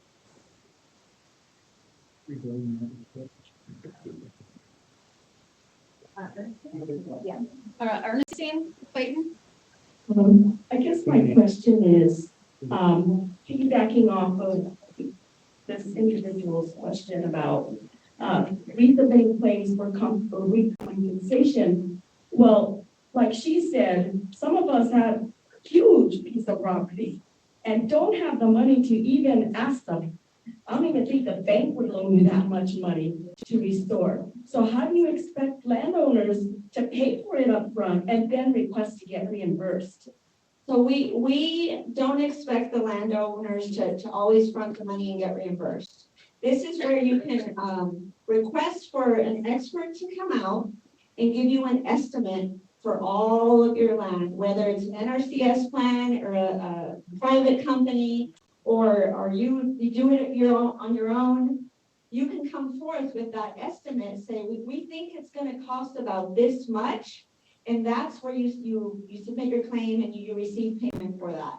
The exception is when you go to actually conduct the work, if you incur more costs and you have documentation to provide us to prove that is the case, then you can reopen your claim and apply for the difference. So hopefully that helps answer your question, Gina. Thank you. You're welcome. Ma'am. You have the mic left? Yes. I guess my comment again was on the times that we have to be able to submit our proof of loss, and if it's going to be extended. The other part of that is we can't find local contractors to come out and do the work because they're being occupied by the federal government right now. So that time frame for us to restore our land is going to extend even further. The other with that is that you come and you get an estimate, and it's not $7,000 per acre right now. The cost right now is probably 12 to 13,000 an acre to cut down burn trees and remove them. That's just that part. That doesn't include on a hillside, cliff sides, areas like that. But again, we're not going to be able to do this in the next 1 to 2 years. We completely recognize that, and that's where I'm going to go back to. If the claimant needs more time for whatever reason, you could need more time because you're not ready on your own. You need more time because you can't get a contractor. You need more time because X, Y, Z. You can request an extension. And we don't have a set time frame that extensions have to follow as the law is written right now. So we actually have some entities that have come forth and requested 300 more days for an extension because they're not going to be ready for another year. And we are liberally granting those extensions to address that issue where you might not be able to find a contractor. And if you do get an estimate and it's not 7,000 and it's 12,000, bring forth that document. We encourage you to bring forth those documents because that's what enables us to provide the compensation for whatever the estimate. And then to top it off, if when you go to apply it and it's not 12,000, actually lumber's gone up and now it's 15, you bring your receipt and say, lumber was 15,000, you only gave me 12, I'd like to reopen for good cause. And that's where we visit to give you the difference in compensation. Okay, and then one more thing. So earlier I wasn't able to elaborate on yours with the insect infestation part of it. Right now we have hundreds of trees that are just dead and collecting insects and all that. I didn't hear you elaborate on anything that is going to be done in regards to that. Is that, I don't know if that's claims office specific, but. You're saying I mentioned it in regard to wood, correct? Yes. So I was mentioning it more in regard to the decay of wood over time versus is there anything what we must do as part of transportation? We're doing stuff that would impact the roads or your driveways. But I was just saying from experience of knowing your infestation will grow, especially within the first 3 years, and then decrease dramatically. Yeah. So is that part of our claim or our proof of loss when we submit claims is that now we have, I know that you guys are going based on the severity of burn areas of land and all this, but now that we're seeing it 2 years later, more trees are actually dying that weren't in the severe areas. And whether it's based on insect infestation or just because the bark down at the bottom is now dead and it's now rising to the top where it's dying, the entire tree is dying. Yeah. And for the claims, I can't really speak to any of that, but for the biological organisms themselves, as a tree, yes. So within the first 3 years, we're going to see the majority of loss of trees across the board in all Europe, when they will begin to fail. So that's why if you can get an arborist or a forester, an expert to give you and do the review of your property, who's worked within the wildfire burn scar before, is going to be your best bet to provide the estimate based on the event occurred and what's going on within your ecosystem right now. Yeah, so you go from when the fire actually burned and the NRCS coming assessing that now to 2 years later where.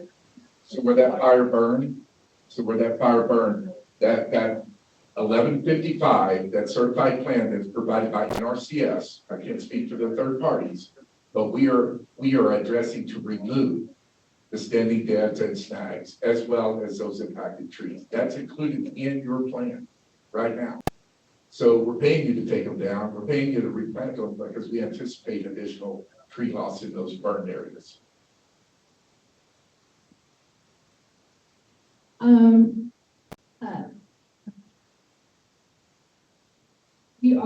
We started late, so we're gonna go over a bit. We're gonna take 4 more questions.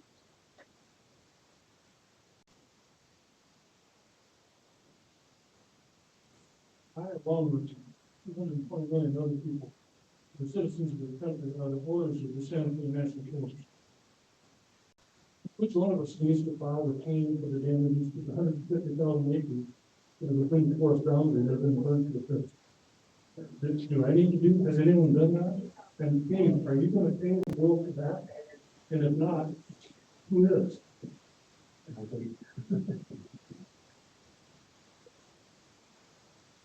Okay, I'm gonna, sorry, let it out. So I will tell you that between New Mexico State Forestry and USSF, and Amina, please don't kill me for this. There's an agreement in place that whenever resources like that or things like that occur on the Carson National Forest, that the feds come in, USFS come in and helps take care of that. So those are going to be the ones who are helping taking care of the property that they own in that community. So they're already starting, I think at this point in time, I mean, they've been constantly taking down burnt debris and bringing it out. In fact, they're helping contribute to the wood fire wood pile in both of these communities from that debris that they're bringing down. But there's such things as bridges and roads who have been impacted, and they're already stepping up. In fact, I got a notification like yesterday, day before yesterday, that they're already starting to work on a bridge that was impacted during this time. So the federal government, not necessarily the folks who are sitting up here or the FEMA folks, but the federal government is stepping up to help take care of that. I'm gonna add 2 things on that, sir, before I take on the next question, because I think we have some really relevant points to point out, and it helps clarify some of the misinformation, frankly, that's out there. One, the compensation in the claims office is not for federal lands. All of that compensation is for private lands, for citizens, for businesses, and if it is federal lands, like Ali mentioned, there are federal agencies that are working to address the impacts on the federal lands. So the answer is, if I'm understanding it correctly, whoever the stream company, that the American taxpayer is going to pay for that too, along with all of your money you're spending, all of the different programs on better happening. You're paying for all of them now. The money you're dispersing is our money that we've given back. So my concern is, are we also going to be shouldering the bill of restoring the public property inside the National Forest? Is there even a plan to do that? Is it even possible? This lady here was told she should get estimates. Is someone getting an estimate on that? Please select the next step. I think the heart of your question or issue that you're raising is we all need to be proper stewards of taxpayer dollars, myself included. I'm also a taxpayer. I'm also a veteran of the U.S. military, and that has a strong parallel to this job that I took in FEMA, because one of our priorities is not just, don't just go forth and execute the program, do it in a way where you are being mindful of the budget and how you're allocating resources, because we acknowledge that it is taxpayer funding that we're using for all of the above. So I understand, sir, and hopefully I've addressed your concern, but we are actively working to minimize that to our fullest extent. I guess it just troubled me when I observed, just listened to you. And your catchphrase was like, people can request assistance, people can, it's like I've got to ask permission. So the claims office does not provide. It's like I've got to ask permission to get you to take the money I've already given you and help me and give it back to me. How can I possibly be denied that? And our intention is not to deny anyone any compensation that they are owed. as a result of these fires. And to go back to, I remember what that other point I was gonna make was, because you said something about is FEMA gonna do this? I wanted to, and I'll go to you next, Amina. I want to take the opportunity to just gently remind everyone that a compensation claims office is not standard routine business for FEMA. The only reason we have a claims office for this event is because unfortunately, it was a prescribed burn that got out of control. And our congressional delegation got this legislation approved and funded. So yes, we're under the umbrella of big FEMA, but this is not something FEMA does for every single disaster. That this is unique in nature. I wasn't asking you this question, I was asking all Oh. of you. Is there, have alternative locations been even looked into to see if there's money that can come from some other place other than Microsoft? To pay for a mistake I didn't cause. Are there alternatives to that? I can think of one. But I believe was, you're the same gentleman that Ali requested your contact information, so I hear your concerns and we'll want to continue speaking with you to get the answers that you're looking for, and hopefully we can provide you some of that clarity. Thank you. Nadine? Nadine's still She's here? gone. Caroline? And then we'll take a couple questions from the chat before we wrap it up.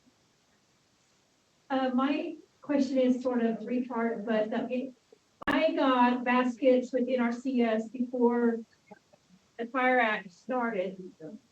Can I, if there's, I still have soil that was, has not been removed from the floods. Will that be part of the, can I go and request it in our CS plan?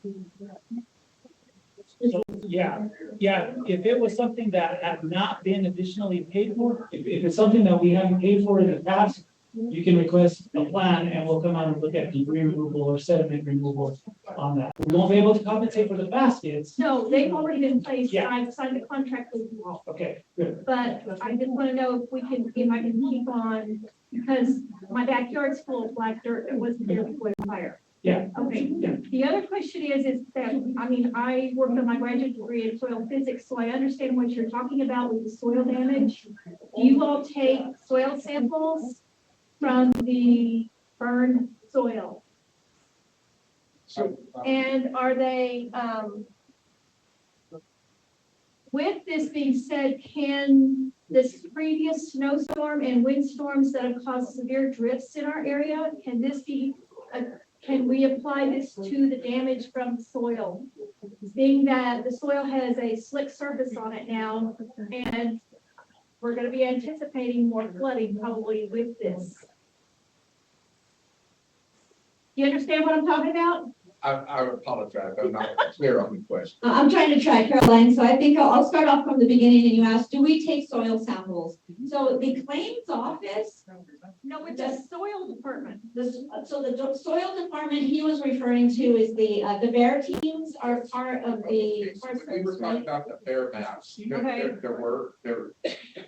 So when we were talking about bear maps, so there, it does impact soil quality, but it's more on the hydrophobic conditions of that soil map, not necessarily the, like, we recognize when that fire went through that it ties up those hydrocarbons for a period of time. But those re-release, those are only tied up for a period of time. I can't tell you exactly because it is a variance on weather conditions. But when I'm on down the line with this soil thing, which I appreciate that being approved of, with the conditions that we've had in the last 10 days, is this going to affect the future with soils? So I think the soils do have an effect, certainly, because I think that they are still a portion of those sealed off, so you're going to have a higher runoff. So there is an increased risk for future flooding. Absolutely. And so when you are affected by that flooding, then as a result, then you certainly can seek compensation for that damage. So we're gonna be able to claim any kind of clearing and road clearances and property clearances from these snow drifts that we've had in the last 10 days? Well, I don't know that like you're gonna, I don't know, maybe we'll experience flooding I in don't the know about next 10 flooding, days, but just getting rid of snow removal. oh, I That, don't know. So I'm gonna back up a little bit, going back to, I think what you're talking to, Caroline, is cascading impacts. We're gonna continue to see impacts over and over for the next X amount of years due to these events, whether if it's damage from a fire or subsequent floods or runoff from snow. Our best effort right now is to get a plan from either another government agency, NRCS, or a private company, and those estimates are what we have to work off of. Unfortunately, we can't predict exactly what's gonna happen and what we're gonna need, but what we can offer is if there are additional costs in the future, come back, request to reopen your claim. I wish I had, a magic ball where I could say, this is gonna happen for the next 5 years and it's gonna cost you this much, but hopefully the options that we've provided to you. in Moscow that we haven't seen, supposedly from what I heard, snow drifts as high as they were this past. I believe that, yeah, absolutely. I did want to clarify one more thing, as far as misinformation, and it was a good talking point that I have that I, unfortunately, went over before, but there is some misinformation out there that we have not paid any claims that are represented by third parties.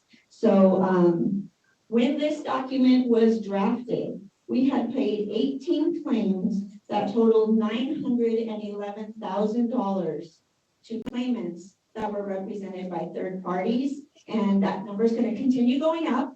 I mentioned we have a whole bunch of different efforts that we're getting off the ground to improve all of our processes and what we're doing. Some of those include working directly with third parties to review the document checklist as far as what's required for the different categories of loss. So that way we improve the understanding between what's required and hopefully get more of those payments out to people represented by third parties. So just want to take a moment to check on that. And Amina, I know you had something for a while back. Did you still have something, ma'am? Sorry, then we'll go back to you. It goes back to your good question in regards to, for the Santa Fe National Forest, to restore the lands of the Santa Fe, we're not going to be submitting a claim to FEMA. We have funding and we're doing watershed line of efforts, road improvements. We had a flood mitigation team out during this monsoon season to keep things open. We're doing reforestation, aerial seeding. So lots of different lines of effort towards that restoration. And I think we've had good conversations about that vision, and my door is open for, to come on back and have more of those good conversations. We have current funding. We are also, Kenneth Alcona and I are working hard to spend that funding so that we understand what additional funding is needed. So again, we're not going to be submitting a claim for that, but we are working hard and diligently with our partners so there's that unified vision. And we've got a lot of work done. We have more to do. And if you have any help in terms of that vision on future, my door is open and I look forward to our conversation. Yeah, thank you. Thank you so much. I appreciate that, Amina. And to go back, I'm going to keep going back to it. All of us here in this room have the same goal. We all want to recover from these fires and horrific floods. And even if we don't have the answers up here, if you give us your information, we will put you in contact with people that do. So thank you for coming in. I appreciate that. Okay, two more questions. One from Rand, and we have one on the chat. And then while I have the mic, I just want to give a phone number. This is the advocate number. Please take it down. Any questions on any subject matter, please reach out to Paula. It's 505-403-3373. I'm going to say that again, 505-403-3373. And she can get you the answers that you need on these very complicated questions. We appreciate everybody being here. good opportunity for the community and politics. Certain things that are on. I think that Jennifer and Ally, you said the congressional team is here as well. Not the complete team, but I know there's a few representatives. Are they still here? And there's a couple online too. Okay, well, good. This question is for you all. Nathan's waving his hand in the corner back there, the response there. There's been several studies out there.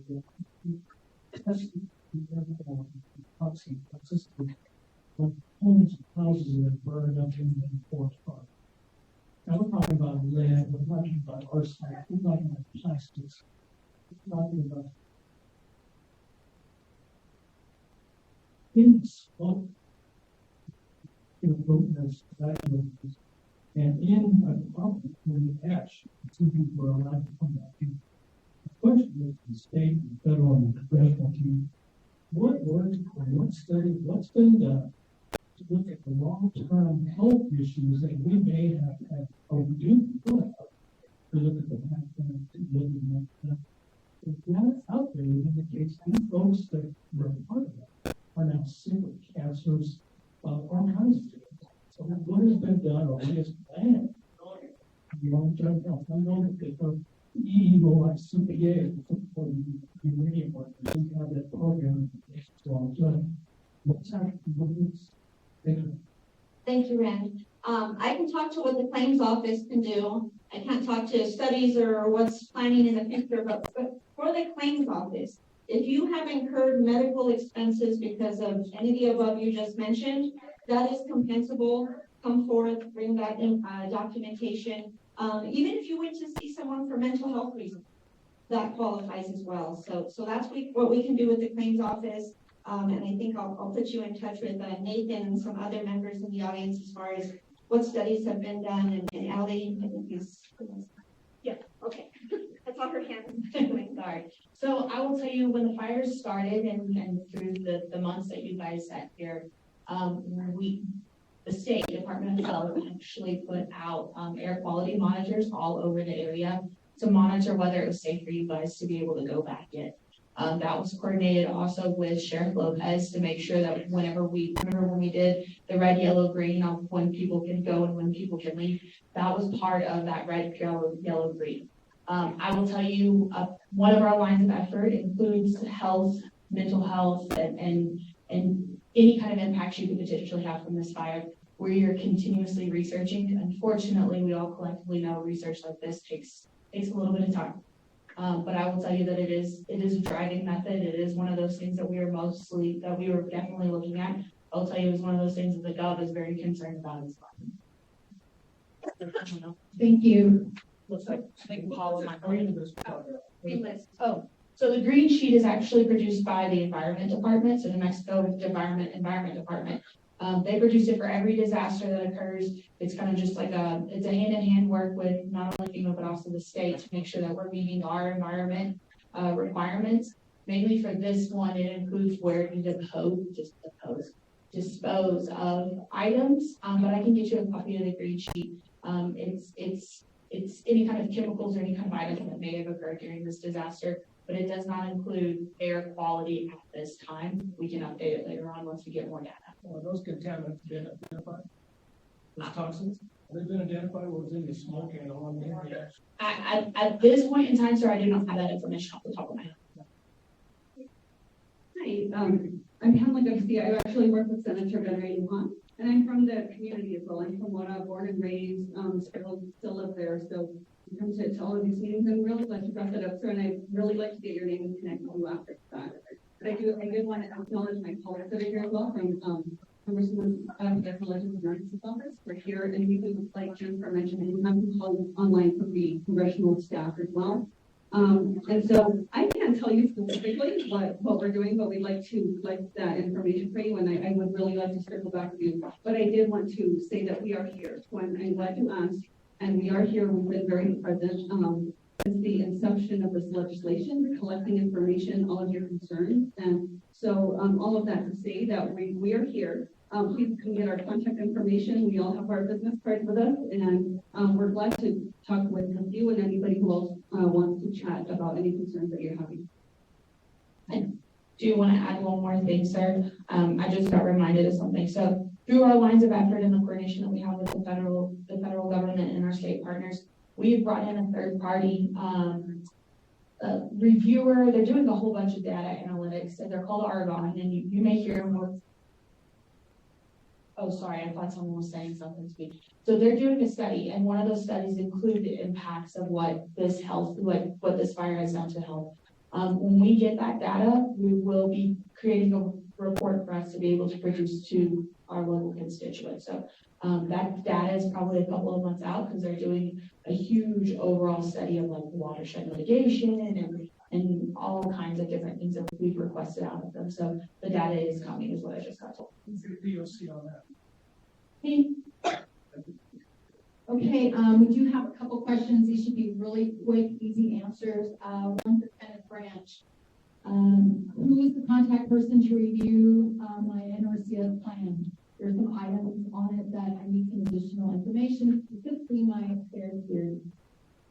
So what they can do is they can contact their, the claims office and go through their navigator. And the navigator can get in touch with our office. Or if they remember who went out and actually did their plan, they can give them a call. And right now, that chances are that employee may not be on site, but we can get it back to the person that is on site and see if we can get in touch with that. Great, thank you. Another question, who's leading the claims office? What? Who is currently leading the claims office?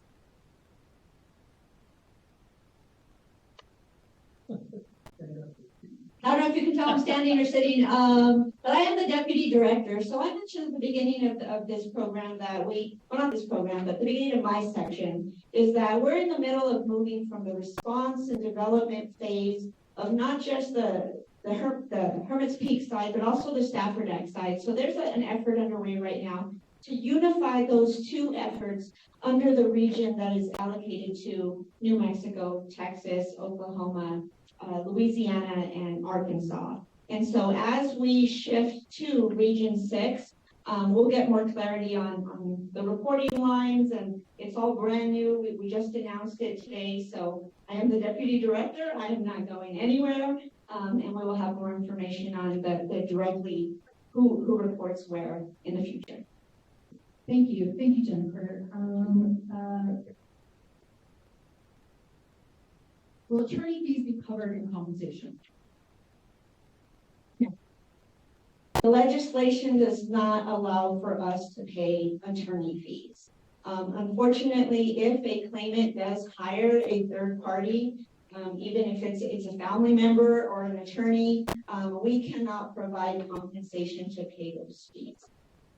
Thank you, Jennifer. One last question. This may have already been asked and answered. How long is the current wait time to have work actually done on a private landowner's property? Work done as far as, it doesn't say. It doesn't specify. Okay. I know there is a backlog in contractors that are available in the area, not just because claims office, but just overall, the demand is greater than the supply. So I can't say exactly how long the wait is, but I do know that if you need more time, you can request an extension, and we are granting those liberally. So hopefully that helps whoever asked that question get more information. Thank you. And that is the end of our question. The Q&A portion of our show.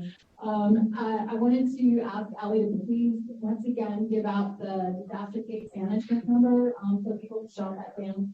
Jennifer, can there be a fire expert at the next meeting? Because there really hasn't been a fire expert here, and there's always Absolutely. fire person. Thank you. Yes, absolutely. We'll make that a priority and bring that to the next meeting. Yes, sir. Awesome. So I'm going to reiterate the number, but then also if you are in the actual facility, we do have cards that we can pass out to you, so that way you don't have to feel like you're writing down, scribbling down. And actually, Danielle, can you just write it in the chat? I put it in the chat for everybody. Oh, thank you. Okay, and then for everybody else in the room, we have cards over here, so that way you don't have to feel like you're scribbling down numbers. All of y'all have cards? Jennifer,